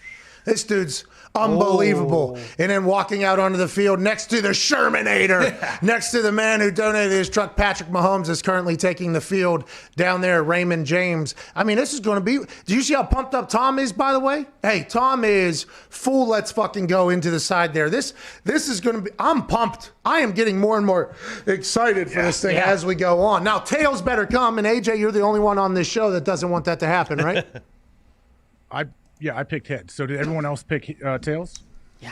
Except Fox. Except for Evan Fox. Yeah. Oh, that was for the people. And Vinny. That was for the people. The stooges that believe in curses.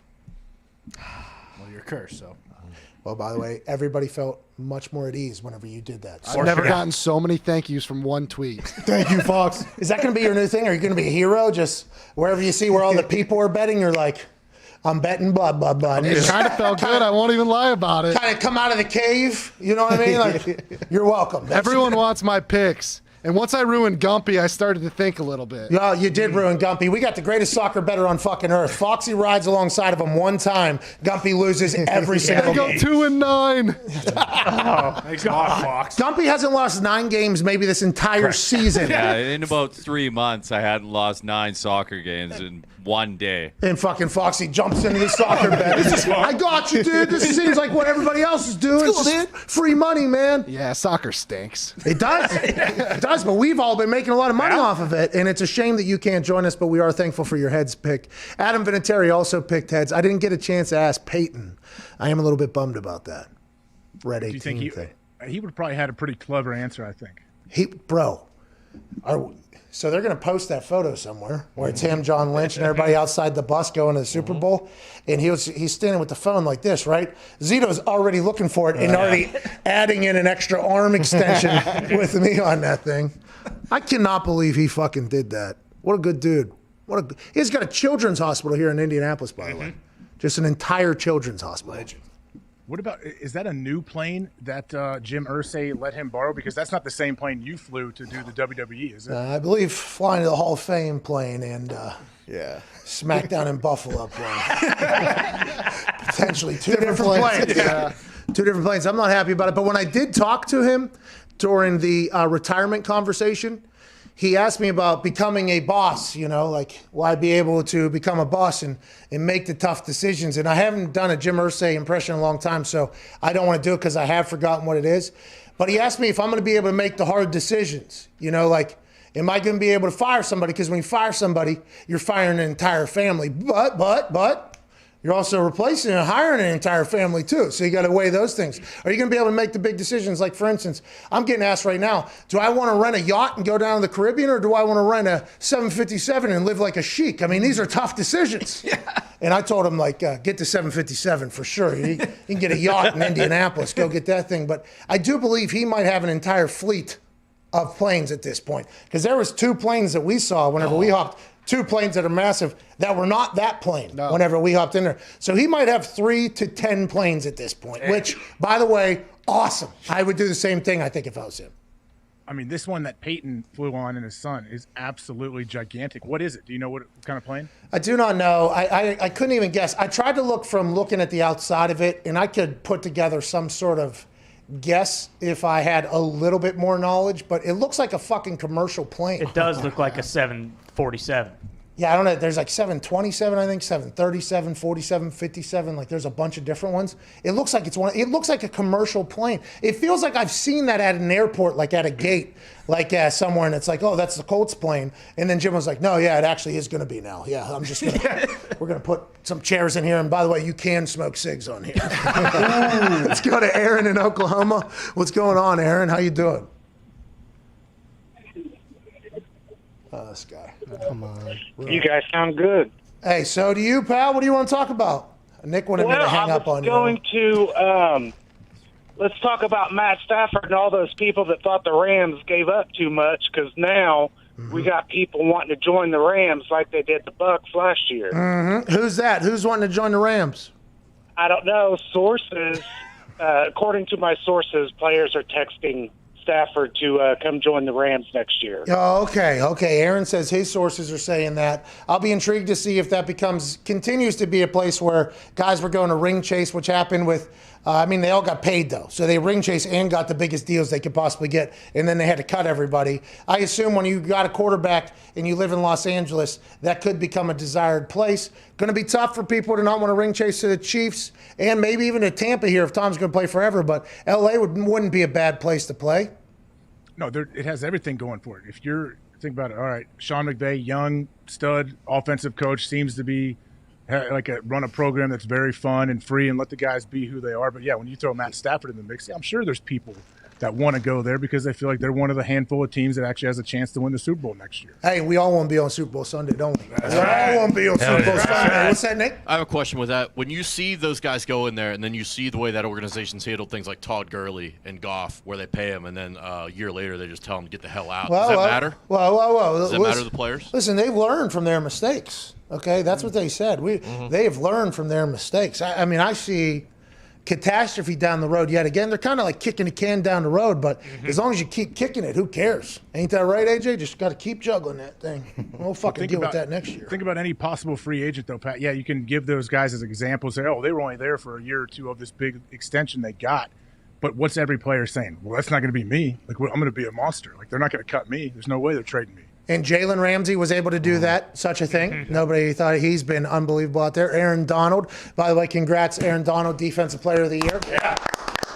Big NFL honors last night. Aaron Donald wins over TJ Watt. Watt family comes out in defense of TJ Watt, which, by the way, you would hope that your brothers would do if you were potentially going to win an award and you didn't. Aaron Donald wins it, and you got to remember, in every single game, it is said Aaron Donald's the best football player that is playing on the field tonight by everybody involved, basically. That's probably why he won. It is interesting, though, whenever you're talking about particular player of the year, because situations, AJ, we all know, are situational. Yeah, have you figured out a definition for that yet to give me? Well, I just gave it. Aaron Donald, TJ Watt. Situations are situational, dude. Okay, it is what it is, I guess. It'll be what it'll be. Yeah, well, I guess whoever votes on this, which I don't know who that is, it's true, though. You can't specifically just look at numbers. They're probably just looking overall, like, hey, how dominant he is. He's getting doubled and tripled every time. But I don't know, man. They should have given, if there's ever a year for co-defensive players of the year, this is probably the year. That would have been good, especially 2020. Everybody wins. Yeah. Why not? You know what I mean? Let's go. You all right? Is there a fire just started over there in your house? I believe you just choked up the cigar there. Like when you told me sometimes I forget whether I'm inhaling or exhaling. Yeah. That happens to me a little bit earlier. I thought I was exhaling for sure. It turns out I was inhaling that entire thing. It's a wild time to be alive right now, and our next guest is going to be electric. I promise you that. Yeah, I forget what we were talking about for sure. TJ Watt getting robbed. NFL honors. That was the best part of the honors. Well, aside from Russell Wilson's speech. That's naturally. stunk. Russell, what's that? Oh, That dude, stunk. come on. Dude. What was that, Ty? It stunk. See, I tried to say something here on this Countdown to Kickoff Celebration Super Show, just to say, you know what? We can be better people. Like Russell Wilson said. That's what I was talking about, Ty, and you just didn't see it that way, or? Well, you give A-Rod, 1 minute to give his MVP speech. MVP speech, and then by you the say, way. hey, Russell, talk for however the fuck long you want to. I to be honest, I didn't see any of it because I was like, this is going to stink. This guy's insufferable. I don't want to listen to this. Jesus. Oh, my God. Jesus. You would have thought that maybe, hey, give half of your time allotted and give it to Raj. Let him extend his MVP speech a little bit. But hey, what are you going to do? Hey, big shout out to Aaron, by the way. Listen, that guy deserves it. We do not, okay? We are very thankful to be a part of that. We were lucky to be a part of his entire season. But I'll tell you what, he did sound like an auctioneer there trying to get through his time because he was only allotted a little bit of time. Very interesting that I think after this season, one of the deepest thinking humans maybe that has ever played in the NFL alongside there and there. His speech, I would assume if you gave him, 2 minutes maybe, 2.5 minutes or maybe something. a minute and a half. Whoa. Imagine if he walked up on that stage and he started giving his speech and they started playing the music like in the fucking thing. That's basically what they did to him last night. Like, hey, you got a minute, by the way, and we can snip down at the end, too. We got this closer coming out, Walter Payton Man of the Year. It is going to be a whammy of a speech through that whole thing. It was interesting how Aaron didn't give much time, but he did thank us, so that's pretty cool. That's pretty fucking cool. Did you know he was going to win? I had a feeling. I know he recorded that before. It wasn't like a live thing he was doing. So that wasn't live?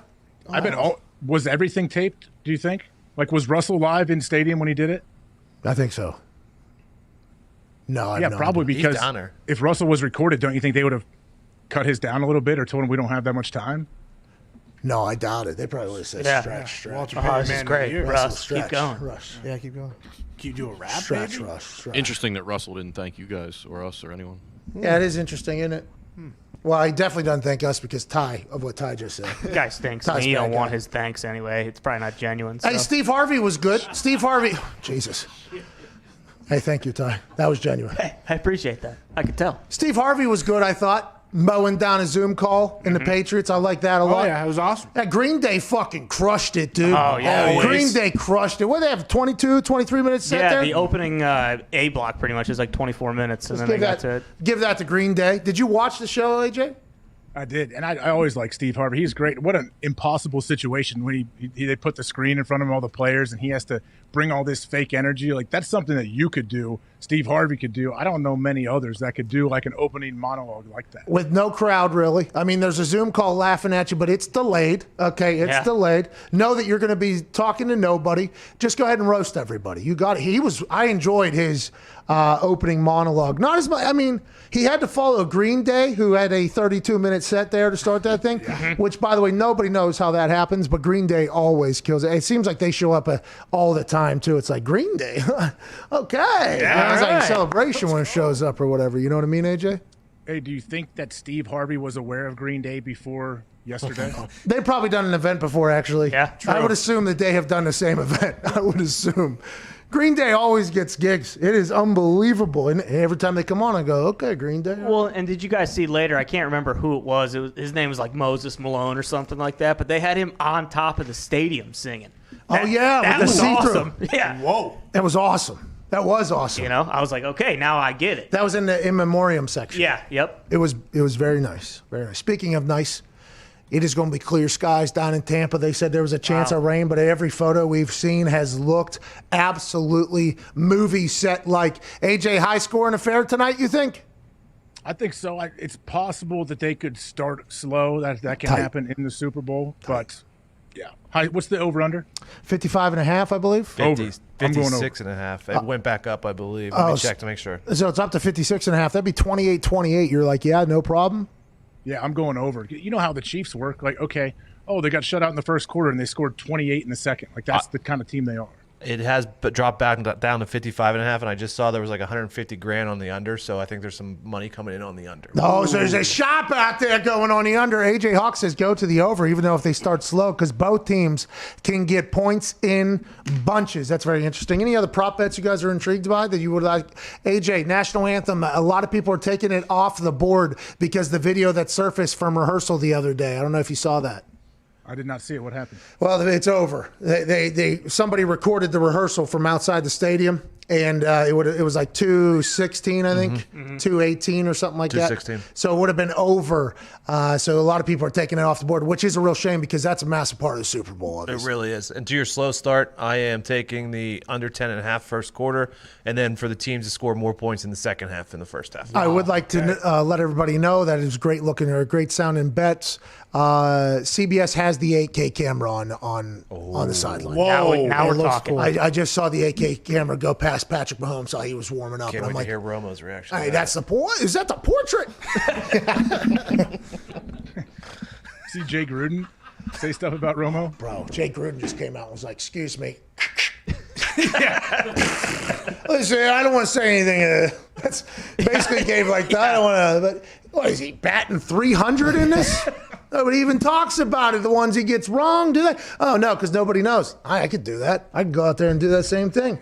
By the way, I believe it. If you're coming out and just going to saw down Tony Romo publicly, I believe you probably have a loose enough filter that you would go into a game and be incredibly entertaining. I'm about listening to a guy who's just going to saw other color commentators down, get into the booth, and turn this thing into a little bit of a show. Don't you think it was a good business move on his part, too? He said he's not going to coach next year. He wants to try the media thing. So anybody but CBS, you would think, would offer Jay Gruden a contract here. What is the afternoon is normally when Romo is, right? He normally afternoon? Yeah, the 4:25. Yeah. Yeah. Who else has it? Fox, right? Yeah. They got Troy. And, yeah. They're not, Jay Gruden ain't stepping on Troy. Maybe he takes out Daryl Moose Johnston. Number 2 crew. Number 2 crew. Cannot take out Moose, dude. He's good for, something. Yeah. Get you going. Moose, good guy. He also played hard football. Oh, yeah. Hard football. They'll throw him back in the Monday Night Football booth. They're not scared. Moose or Jay? Well, I mean, if Moose is available, but Jay, why not? Brother, put him in. Oh, you just think, it's like the Sean McVay Exactly. hiring thing? Yeah, same blood. Go ahead. You were kids together? Hopefully Moose can find a coat that fits next season. Jesus. Hold on. Gumpy. What's that all about? What's that all about, AJ? What is that all about? Are you saying his coats are too big? Doesn't he wear the big old fat tie? That's like his thing? No, that's Merrill Hodge. That's Hodgie. Yep. That's Merrill Hodge. The Hodge. Big denominator guy. Yeah. I'll tell you what, Merrill Hodge. Merrill Hodge. Merrill Hodge almost got us canceled. Yeah, he's the denominator king. He Actually. went hard in the paint there. I mean, people are not ready for Merrill Hodge. That conversation was not to be had. And Merrill Hodge was having that conversation. If it was up to Haji, we'd have 200,000 people in the stadium tonight. All right. Someone He'd be sitting adding on everyone's seats. lap. All right, let's go to Alexis in Atlanta. What's going on, Alexis? Hey, how's it going? Happy Super Bowl Sunday. Hey, happy Super Bowl Sunday to you as well. What do you want to talk about? So first, I have one question. It's going to be about, I need to know if you guys knew Aaron Rodgers' engagement. But before that, I just want to say thank you for talking about mental health, man. It's so big for me and my fiance, and you really help us get through each and every day. So thank you. Alexis, we appreciate you and your fiance for listening or watching down there in Atlanta. He did just kind of drop that engagement out of nowhere. A couple times, by the way. Engaged. I got engaged in 2020, and then at the end, my fiance, he said at the end. By the way, not easy to do. I do recall when I got engaged, it wasn't as easy to remember like my fiance, you know, so he's all the way in. How long was it? Have you known about this? No, I mean, I knew before last night, but I have not known for long. Okay, so this isn't like poor journalism out of me for not getting that out for one of these Tuesdays.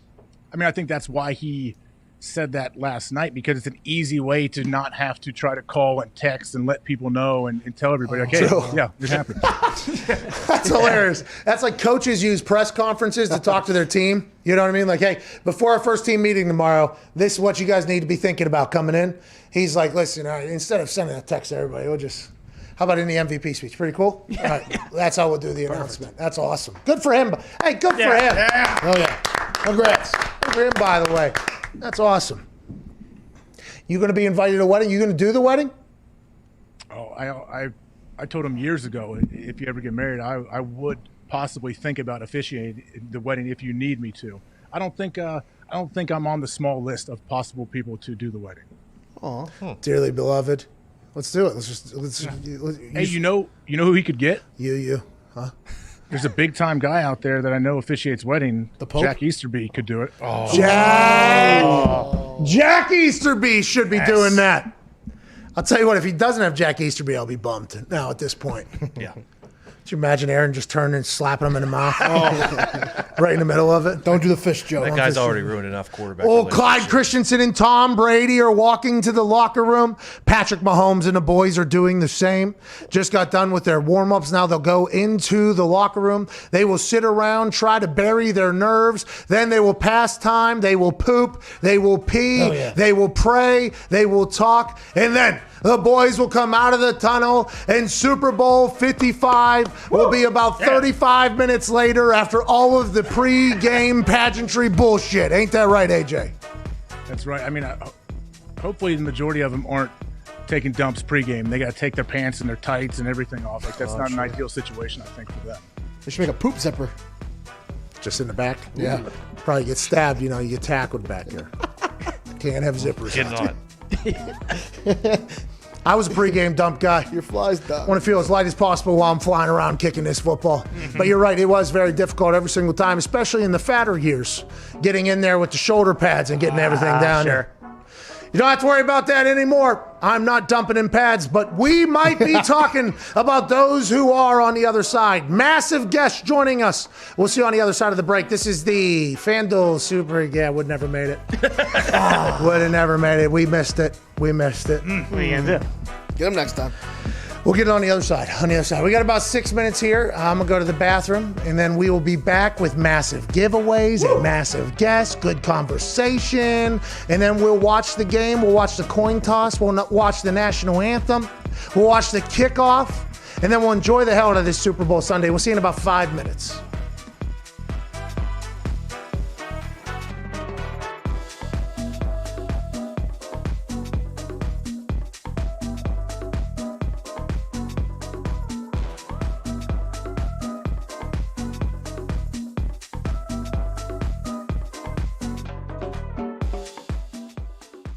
Let me tell you a little story about these statistics. Troy Polamalu, okay? Fucking Troy Polamalu. So we had a fake for the Pittsburgh Steelers that was a 100%er. We didn't even have a cancel the goddamn play because it was a 100%er.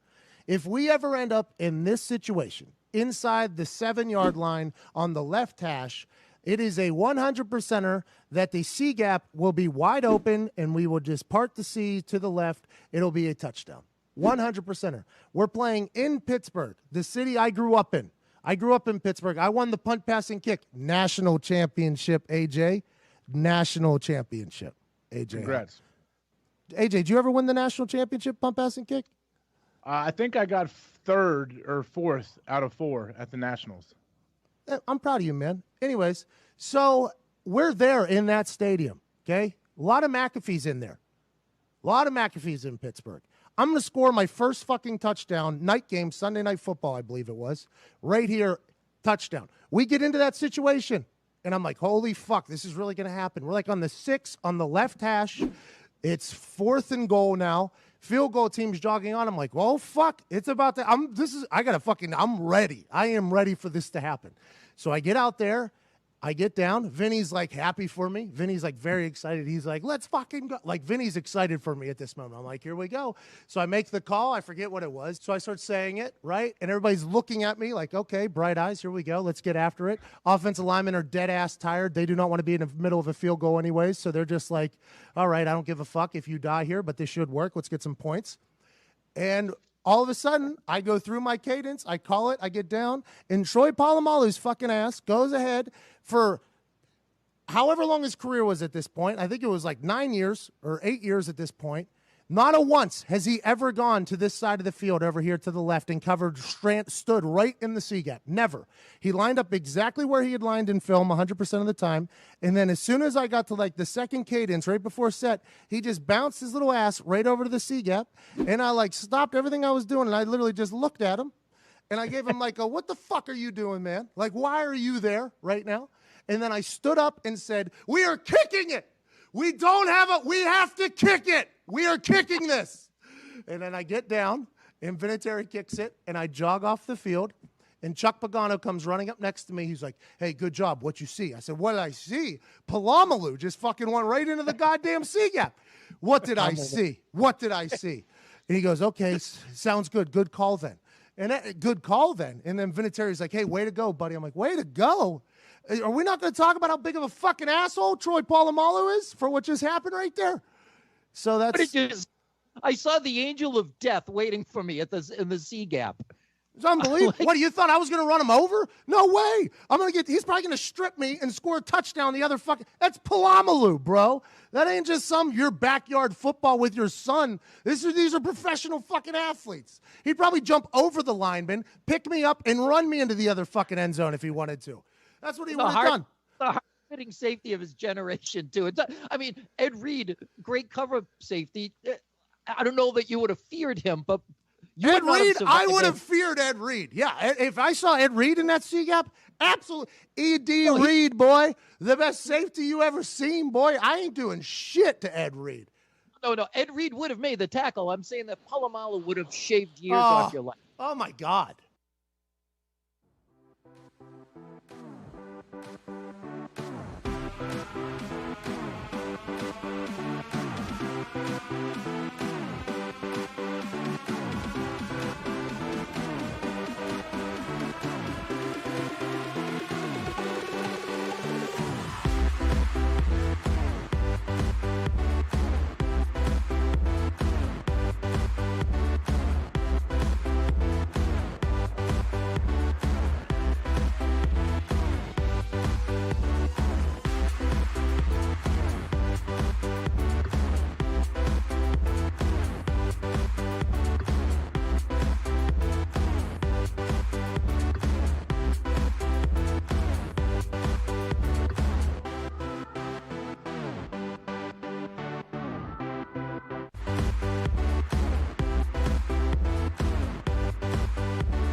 Giving the old white guys something to complain about. It's the Pat McAfee Show.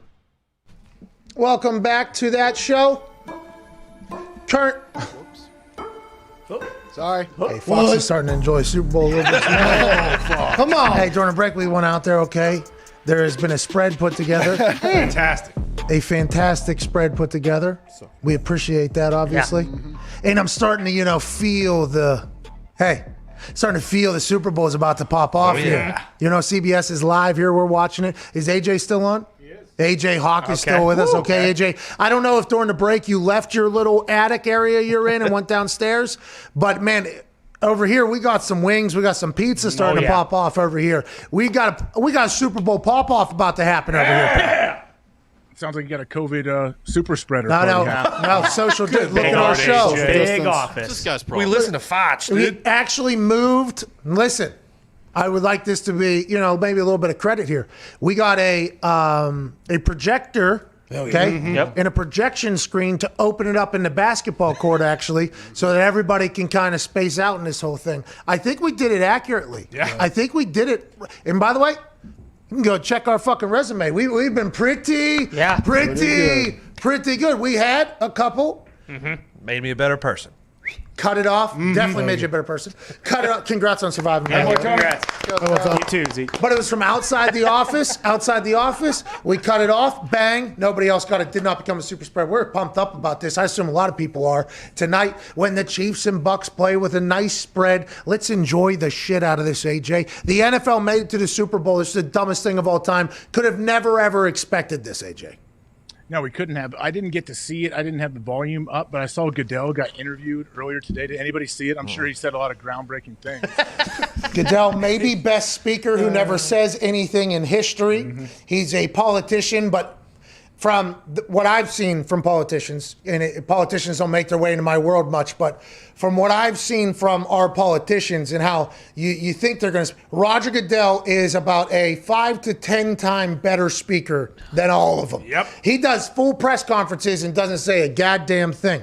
Not a one single thing is ever said. It's unbelievable. He came around, I would assume he went to your training camp during the CBA or the CBA negotiations back in 2010 or whatever, and it was set up as Roger Goodell is going to answer questions from all of the players. So come loaded with your questions or whatever. He sat up there for 1 hour, answered questions. And I'll tell you, in one of the most beautiful fashions of all time, he didn't say a fucking thing up there. It was amazing to watch him work. I think that is why he's so impressive, especially whenever you see like a Bob Manfred start talking. You're like, oh, this guy's an idiot. This guy just called their trophy a piece of metal. Jeez. Roger Goodell would be caught dead saying something like that about the Shield. But I did not get a chance to hear what he said earlier, but you're 100% right. He said nothing, I'd assume. Well, don't you think so? The NFL, each team always brings in like different people to try to train your players, like to how to handle the media, how to not blow up with the media after games, all this stuff, and try to basically do what Roger does, speak without ever saying anything that anybody's going to have to answer for on your team. So why wouldn't teams just show videos of Goodell and be like, hey, just do this? This guy's never said anything in any interview he's ever done. Well, the super same game parlay is something you should be popping off right now. The internet is starting to get hot. You can make a lot of money on super same game. Hashtag FanDuel super same game parlay. You can make a lot of money. They're giving out 5 $1,000 credits to their site if you participate in a super same game parlay on FanDuel. But back to your point about media. Roger Goodell was able to sit there and say nothing almost all of the time, which is why he is in the position he is in, and he gets paid $40 to $80 million a year, whatever it is, and he's in his basement eating M&Ms because he's an incredible speaker and does good at press conferences. The best press conference performance, though, in the history of sports is not by Roger Goodell. It's not by Rob Manfred. It's not by anybody who's ever stepped in front of a microphone with sports media in front of them. The best ever press conference was done by a man who's joining us currently, who's a Super Bowl champ, a Pro Bowler, an All-Pro, 2-time rushing touchdown leader. He's on the All-Decade team, will be a Hall of Famer. Ladies and gentlemen, Beast Mode, Marshawn Lynch. Yeah! Woo! What's going on, Beast Mode? Hey, what's up with it, bro? Hey, what are you doing? Where are you? I hear you're calling the game somewhere. Man, that's what I heard, man. They didn't let me get in front of this mic and jump on the screen, you know what I mean, and talk my talk. You know what I'm talking about? Where at? Where can we watch this or hear this? You should, on Fox. Let's go! Hey, let's go! I'm a big fan of putting Marshawn Lynch in situations and watching. We saw you in Scotland. It was unbelievable. We saw you in front of Red Panda. What is your expectation for this Super Bowl, Marshawn, as a man who's been there, done that in this game? To be honest with you, man, I'm looking for a high scoring game with these two quarterbacks going at it. How do you, whenever you think about Super Bowls, okay, you won one obviously, and then there's a moment that is forever immortalized in one of the best scenes of all time. Throw a thing, whole building blow down in fire. I could cakewalk that thing in there. Then you go back. Yeah. And then you go back to Seattle. What are your thoughts on the Super Bowl and how everything panned out there with that team? Because you guys were fucking unbelievable there for a while. Oh man, you know what? To be honest though, it you know when it first happened, man, you know I'm a player of the game, so you know you win some, you lose some, and I mean you know as it go on, you trying to just get the damn, you know we really let one go type shit. So then you know when I had the opportunity to go back up there and you know possibly have a chance to get back, you know I was excited for it. You feel me? Especially coming off the couch and, you know what I mean, jumping right into the playoffs. Like, oh, yeah, we for sure could do this. Marshawn, hey, how are you able to do that? I mean, most people can't do that. Like you said, coming from the couch and all of a sudden you're playing in the Super Bowl. Are you just always ready? You know what? I mean, I think it's more so just, you feel me, though, just always staying ready. And, I mean, you know, it's always been, you know, at that point in time, it's always been some talk, like, you know, entertaining the idea. But then, you know, when it started getting really real, it's more so like, okay, you know, I've been, you know, doing my little workouts, my little calisthenics, doing my push-ups, my dips, my fake squats and shit. And then it was like, okay, this shit is really real. It's like, okay, let me go pick up some of that iron and, you feel me, don't really get it going, though. What was it like? How many weeks did it take for you to bounce back? We saw that with Gronk this year. Gronk went back this season after a couple of years off. He said he'd been training every day. In reality, he was changing his shirts the same day he was working. So he worked out one day. He sent them 15 videos. And then you saw that earlier in the season, he was kind of struggling a little bit. How long did it take for you to kind of get back in there after? I think you were serving shots of tequila in the parking lot for the Raiders. Hey, so look, man, I'll tell you about that, right? I don't think I really, like, you know what I mean, really felt it until I got that first hit in the first game that I played. Then it was like, okay, then everything started coming back. But I mean, you know, to get really acclimated to it, you really got to be in it. And them little practices where you know, thudding up, it ain't the same as, you feel me, that full body contact. So I think it was right there was when my body really responded and was like, oh, yeah, this shit is for real, bro. Hey, what was it like for you going from Buffalo to Seattle when you first got there? Seattle's like it's a pretty unique space with what Pete Carroll has going. There's not a whole lot of teams, I think, that have that like upbeat, positive fun all the time. Like, was that a cool transition for you? You know what? It was the transition that I needed, you know, like right at that time. I mean, you feel me? I was coming, you know, not only off, you know, the trade and moving from, you know, from the city, but, you know, I had some complications that I was dealing with as well. So, you know, the change of scenery and, you know, the change of environment as far as, you know, being in, you know, that different locker room, you know, I would say it really helped my career, and it really helped my mindset as well. So, I mean, you know, it came right on time for me. It sounds like you're having a great time over there. We kind of wish we were in your world. Hey, you have got to experience so many things, both as a businessman off the field and on the field. Is there a moment when I ask this question and pops your mind, like, what's the craziest shit you've ever seen in your entire life? Because there was a time there where it felt like you were just getting dropped into insane situations and the world was like watching you do things. Man vs. Wild, you and that Bear Grylls guy, fucking electric. That was maybe the most electric shit I've ever seen. Is there anything that you think of whenever you think, like, what's the most ridiculous thing you've been a part of? Probably some of the most ridiculous shit I ever been a part of was, you know, I had got the restaurant which I'm in right now, and you know, when we first got it, I would come in here and I would, you know, clean up and go outside in the front, sweep up, you know, make sure everything looked nice and shit.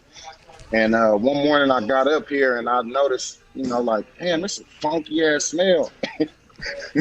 And I look, to the side of my front door, and it's a big ass pile of shit. And I'm talking about human shit. Yeah, and it's right on the side of the door. So I'm like, somebody done came and popped the shit right in front of the door. Like, oh, this shit is crazy. Like, I can't be in here serving food. Motherfucker come walk in and they smelling straight ass cheeks when they come in there. Like, I don't think that's the restaurant I need to eat in. So, man, I get the water hose and I'm hosing it down. And, I see, we got a couple, dolphins that usually walk back up in front. Hey, man, did you do this? Like, oh, no. So, one of them owned up to it. I said, look, man, check it out. So you don't do this no more. Look, you come by here, we get you we get you a broom and you help us, we help you. You feel me? And we put together a little I put a proposition together for him, and I ain't cleaning up shit no more. It's a win-win. It's a win for everybody on that one. Hey, one of your former teammates. Yeah, hey, everybody wins. You're helping the people, man. That's awesome. That's why people love you. But hey, one of them owned up to it. Just a line of questioning. The line of questioning. His name was Willie. Willie owned up to. Matter of fact, he just left out. He seen me sweeping up. He like, hey, what's up? Oh boy, I've been looking for you. You feel me? Okay. Yeah, we buzzed down together up in the front of the restaurant to get it all cleaned up and everything. Hey, you're helping people. Hey, Willie went from shitting outside to working inside. Let's go. Yeah. All right. Let's go, Willie. Let's go. Give it up for my boy Willie, man. Good for Will. Hey, Marshawn, why do you call Matt Flynn Antonio? He wanted me to ask you that. I know he was your teammate. He was my teammate. His name's Matt. I don't think Antonio is any part of his name, but you always called him Antonio, and he actually loves it. Hey, man, he just looked like an Antonio to me for some reason, man. You know what I mean? But, that's my guy, though, man. Shout out Antonio. So, I don't even know where. So you're on Fox Live coming up here in like 15 minutes? Yeah, I mean, I got them behind y'all right now trying to see if they start doing like this. Hey, get your ass on. I'm just trying, you feel me? I'm trying to play both of my cards right now, man. Hey, you're a smart man. You're a very smart man. You're doing business right now in California with sportbettingdime.com, and they put out a video, by the way, of you kicking field goals. You got a fucking howitzer, pal. You were bombing footballs on the internet. It was incredible to watch. Hey, man, they call me to make it happen, Captain, man. I do everything. Fly fish in the back net. You know what I'm saying? Fish in the badminton. Ladies and gentlemen, legend, obviously. Hello, big dog, man. When I got the call, they like, yeah, man, we want to get you with Pat. I'm talking about ASAP. Yeah, knock that in straight up. So, man, whenever you call, man, you feel me?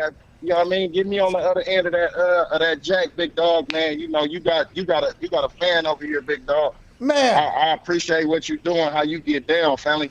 Man, me too. I hope to follow up on that, and I appreciate the fucking hell out of you for that. That means a lot. Ladies and gentlemen, Marshawn Lynch. Yeah! Yeah! That's awesome. Fucking best. Yes, man. Okay, so what just happened? It just looks like Antonio. Marshawn Mondays. It does feel like that. Feels like Marshawn Monday. It does feel like that, potentially. Hey, he's one of the most electric people to be around. We were at a shoot with him up in Canada. Yeah. As soon as he showed up, man, just everything changed. The entire play. We were in a goddamn train station. We were in a train station. As soon as he showed up, the trains basically just stopped everything in there. He was unbelievable. He rode out of a Yukon that was just filled with Skittles. There was 10,000 Skittles he just rode out with. Electric. I think he's going to come on the show again. That's great news, AJ. That's great news. I just want to know, so it sounds like I'm going to watch Fox instead of CBS tonight. I mean, what is he doing for them? Fox can't show the game, so is it like a watch-along where I could watch on mute on CBS, but then have him up on another screen? It's worth it. So we got Marshawn, we got Segura, Burt, and War. Is there any? It's going to be. Tony's got competition. This ain't Nickelodeon either. No. Hey, Nickelodeon was a couple weeks ago. This ain't Nickelodeon. You got Marshawn Lynch potentially with an open mic talking about the Super Bowl. Nate Burleson is doing these slime lights at the half though for Nickelodeon. Seriously? Yes. Is Lex back? Yes. That's good news. I want to remind you before we watch this coin toss that seems to be coming up pretty quickly. Okay. Yeah, it is. that this show is also brought to you by our incredible friends at CBDMD, and they picked Tom Brady +3 is their official choice. CBDMD not only have been gambling alongside of us, but have been helping us out all season. They directly help me out with sleeping at night. They have created something that comes in both as tablets and as a tincture, if you want, that'll put you out in 30 minutes, guaranteed, no matter what your brain is like. After this game, you might not be able to sleep tomorrow morning because the assholes in government haven't made it a national holiday yet. Correct. Tomorrow morning's going to slap you in the mouth, okay, and you're going to say, you know what, I wish I got a better night's sleep. And if you're like me, that used to come on a very regular basis, you'd wake up in the morning and be miserable. Everybody else seemed to have a great morning. It's like, how you doing it, okay? CBD PM from CBDMD has been something that has put me out on a very regular basis, plus made me feel better in the morning, which I never felt before. I'm almost becoming a morning person at this point. Really? Oh. Shout out to CBDMD. Go to CBDMD.com right now. Use promo code McAfee and you get 25% off your purchase of superior CBD products from CBDMD. CBD PM is just one of their many incredible products. We appreciate the hell out of them. We'll also be giving away a couple CBDM packages, CBDMD packages. If you tweeted hashtag FanDuel PMS Super Show, we're also giving away a bunch of other shit. I think we got up to like 70,000 at one point. Not bad. Yeah. So I should potentially double everything we're giving away. Yeah, I'm going to do that. Use hashtag FanDuel PMS Super Show. You will be able and automatically entered into winning one of our many, many prizes that was just doubled because 70,000 humans watched at some point. Oh, yeah. So stupid. So stupid. We don't deserve it. And it's not because of us, it's because of the guests. But whatever you watch, we appreciate that. Ain't that right, AJ? Yeah, of course, man. I saw, I turned it on to watch Peyton. I saw there was 70,000 concurrent. I'm like, okay, yep, all right. Doing pretty good out there. I saw that as well, and I was like, whoa, goddamn, I'm in a Hall of Fame photo, and it's a pretty big time to be alive right now. Also, FanDuel Same Game Parlay. Let's go. Use the hashtag FanDuel Super Same Game Parlay, and at FD Sportsbook, put a same game parlay on this superb owl, this big game, and turn a little bit of money into a lot of money. All the incredible options that FanDuel have. You will definitely find something. If you enter, use the hashtag FanDuel Super Same Game Parlay. If you enter using that hashtag, you automatically be entered into winning one of $5,000 credits they're given to the site. A lot of shit being given away right now because this is a celebration. Hell yeah. Woo. AJ, they are showing Raymond James Stadium. It looks like there is a little bit of overcast coming. Are you watching along there at your house? I'm about to turn on right now, yeah, because I need to see this coin toss. I need to see the heads myself. He's going to see before you. Son of a bitch. President and the First Lady are talking. We can't hear them, but there is a fireplace in the back. Seems to be a little bit of flowers. Is that the White House they are speaking from? We can assume so. Looks like it. No. No. Whoa. He was going back to Delaware this weekend, so it might be in his Delaware place. Go Blue Hens. What do you do? Got a tracker on Joe Biden? What's going on? Maybe. Jesus. It's like Santa Claus tracker. Well, I guess that probably is common knowledge if you listen to anything outside of our own world. I don't know. I have no idea. But okay, is he flipping the coin? Ooh. Is he strong flipping the flip. coin right now? Because the last president to flip the coin, God rest HW's soul. that thing. Too bad he's not flipping tonight. I'll tell you what, if that thing flips like a bad flip and I lose, it's going to be tough to hold this table down. If it's like a shot put into the ground, you know? Do we need to turn on the closed captioning so we can see what the... What's or that? can we turn the sound on? Oh, yeah, how will we know, I guess? You're 100% right. Somebody's going to have to listen. Closed captions. But we are going to have to be worried about potential getting strikes because it's on the back. Turn it up enough that we can hear it, but not enough that the microphones can't. I assume we have a national anthem first. Is that how? We should probably put a clock on that as well. Will they have a flyover? Joe and Troy will be pissed. Oh, man. Hell to pay. I did see that some of the books adjusted to that 216. They just made the over under 216. Sound will not come through the television, we're being told, so we'll be able to see it, but we won't know. Turn up the laptop behind it, Zeke. The laptop in the back. Jay. The laptop in the back. Attaboy Smart, Jay. Jay. Attaboy Jay. It's on this side, Zeke. Attaboy Z. Hey, attaboy Z. Baby Z. Hold on up. Attaboy Z. Baby Z. Sign, everywhere, sign. Playing a commercial. Let's get to it. Man, this is an expensive fucking coin toss, AJ, isn't it? Is this a silhouette of Vince Lombardi? Yeah, they said there's going to be a special moment before kickoff, right? Right before kickoff with Vince Lombardi. I'm not seeing it, but Great hat on that guy. Vince Lombardi hologram on the field. Whoa. Is he flipping the coin? Oh. He better be fucking tails, Vince, all right? Thanks. Other way. Appreciate it, Diggs. I don't know why I said silhouette, obviously. No problem, H. I can't hear anything. Can anybody hear anything? It's coming out of the laptop. I can hear it very faintly. Oh, there. Oh. We can Hear it now. Okay. Vince Lombardi's on the fucking field. Holy shit. Vince Lombardi's on the field. How did I get him? Do you think about like Kanye got this for Kim's birthday with her dad doing that? And then in the middle of it, he had to give a shout out to Kanye. What kind of delay are you on? Oh, no. no. Shit. What's next? Where are you right now? Where are you? Vince is still talking that good shit up there in that jacket. Peacoat. He just left. Someone's playing the electric guitar right now. Eric Church. It's fucking Eric Church. It takes all of us. No, it's a female. Oh. Okay. Oh, no. They start with God Bless America, maybe? Warren Wawa Snipe is up. Bill Russell? Who's that? That's Warren Wawa Snipe. Hey, this is perfect. I'm like 20 seconds ahead of you. So No! shit. No, AJ, you I got to turn cannot. my volume up. Hold on, I got to turn my volume up. I don't even know if I'm going to do the show anymore. I just need to watch to see heads pop up for you. No. 20 seconds before. Oh, incredible. Electric guitar here going. I can't hear it. What's going on? I'm reading the captions. I got this no a- idea. For Amber Waves. Grain. Purple Mountains Majesty on the fruited plains. America, America. We might get. Warren Wawa Snipe is the translator. The deaf for the deaf. Sign language. We were nailing it though. I think. That was good. How far behind are we? You think? Ooh, good camera. That's AKK. I bet you're a solid 20 seconds behind me, probably.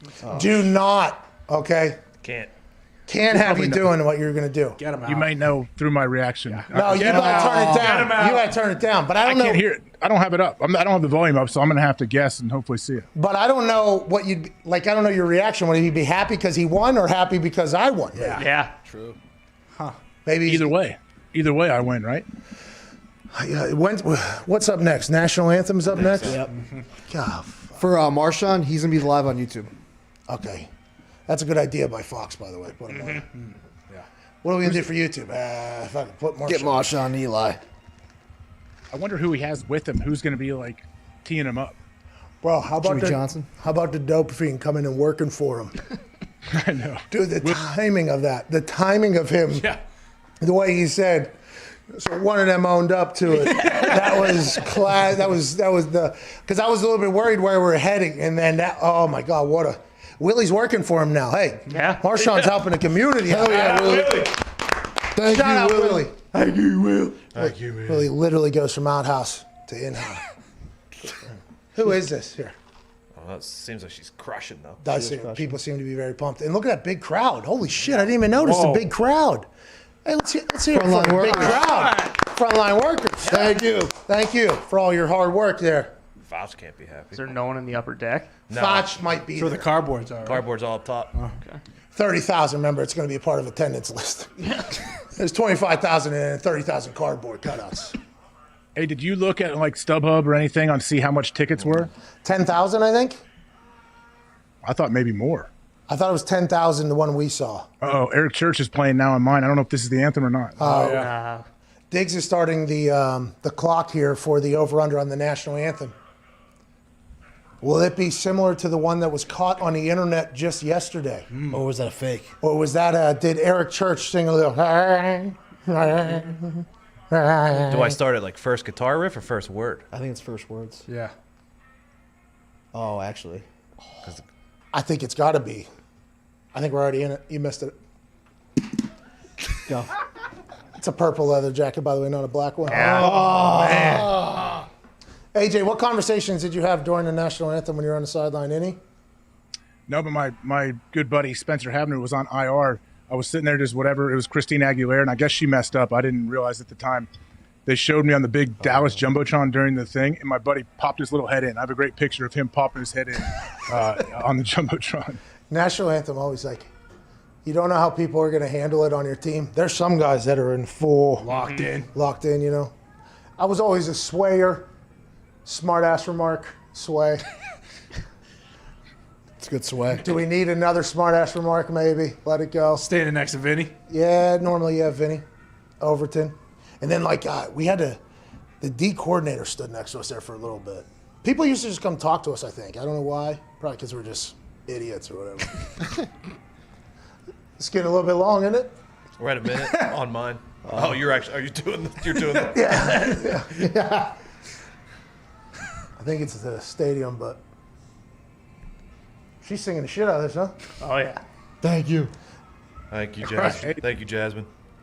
The interpreter is getting into it, too. You'll see. Warren Wawa Snipes. No spoiler alert. Please. Hey, Jay. What an asshole. Okay, hold on. I'm going to tell you exactly when it's over so we can see how much. Oh, he is crushing it. No, it's not over. I thought it was. Oh, he's crushing it. Oh, my God, he's crushing it. By the way, that's probably what I'd be saying. Sorry, flyover, too. Killing it. What is it, alien planes or regular ass planes? We got a Jim Irsay plane? Looks like 2 alien planes, 1 human plane. I know exactly. We know what he's talking about. Yeah.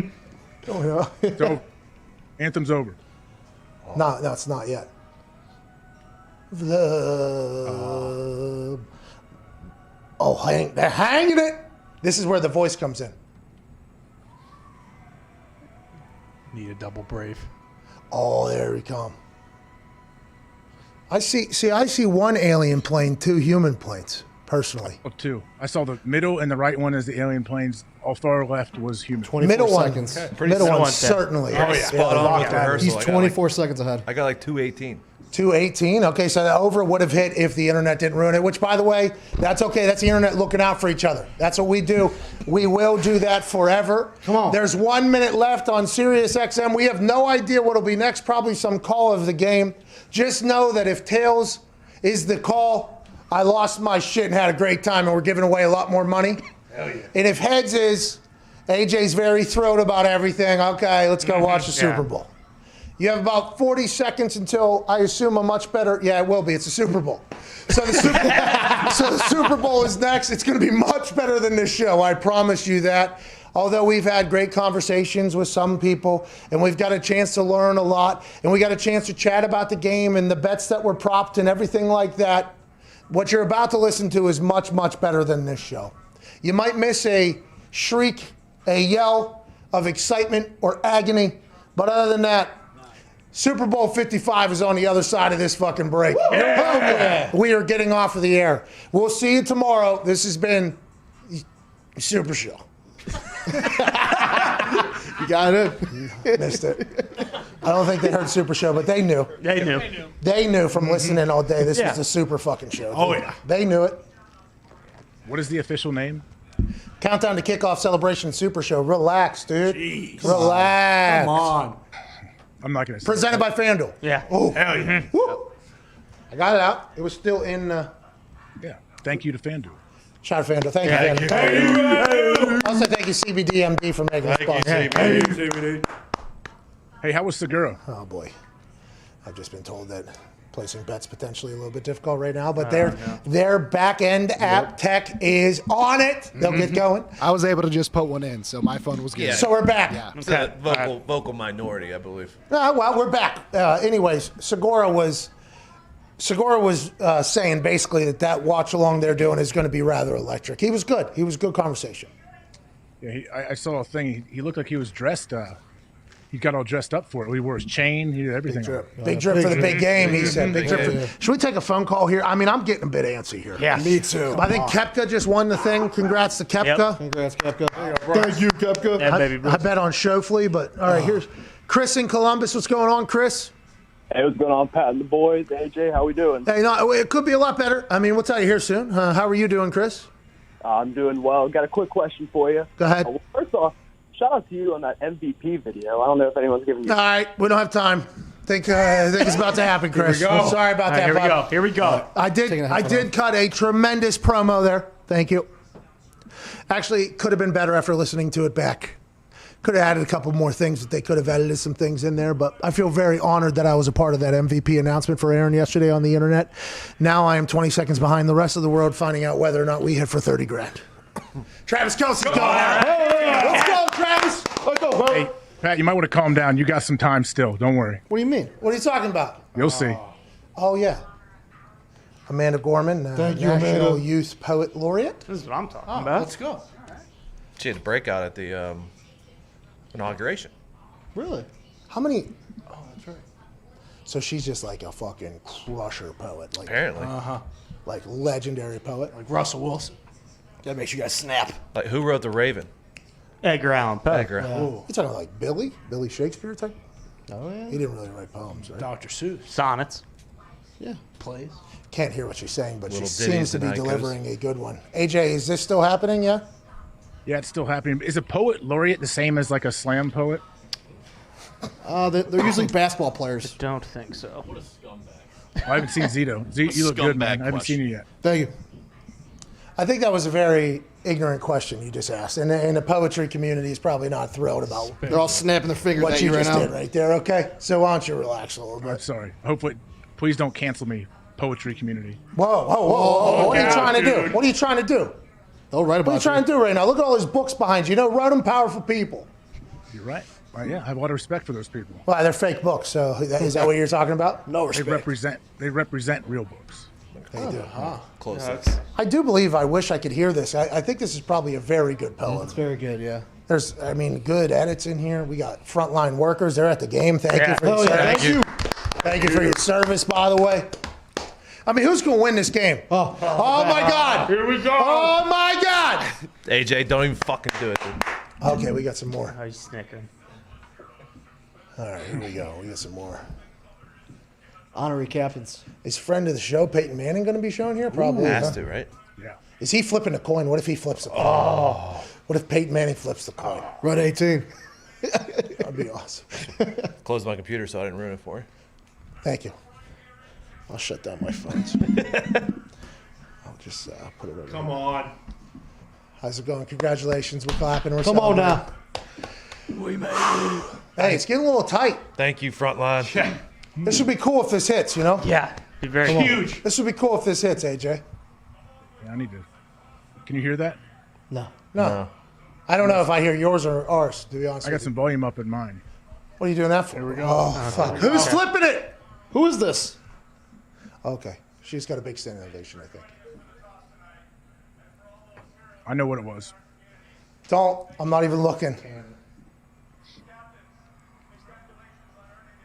All right. Congrats, boys. Let's go ahead and have a bigger congrats, huh?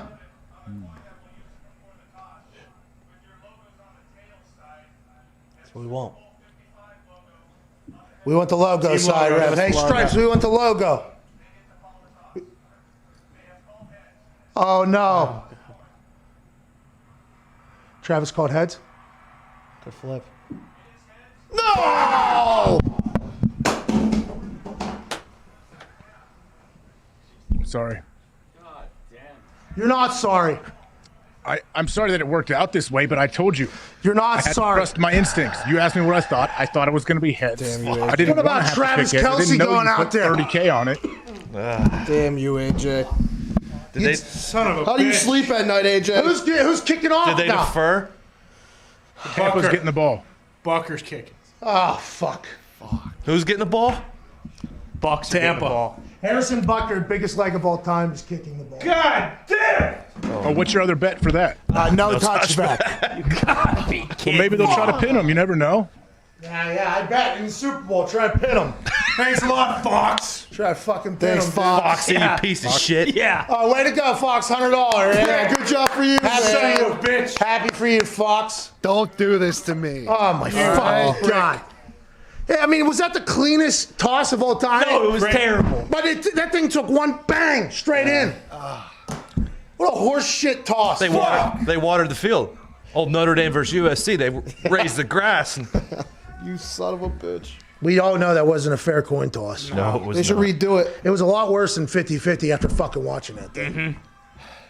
A lot of people say that's why you don't bet $30,000 on a coin toss. You know? Seems like a reasonable thing to bet $30K on.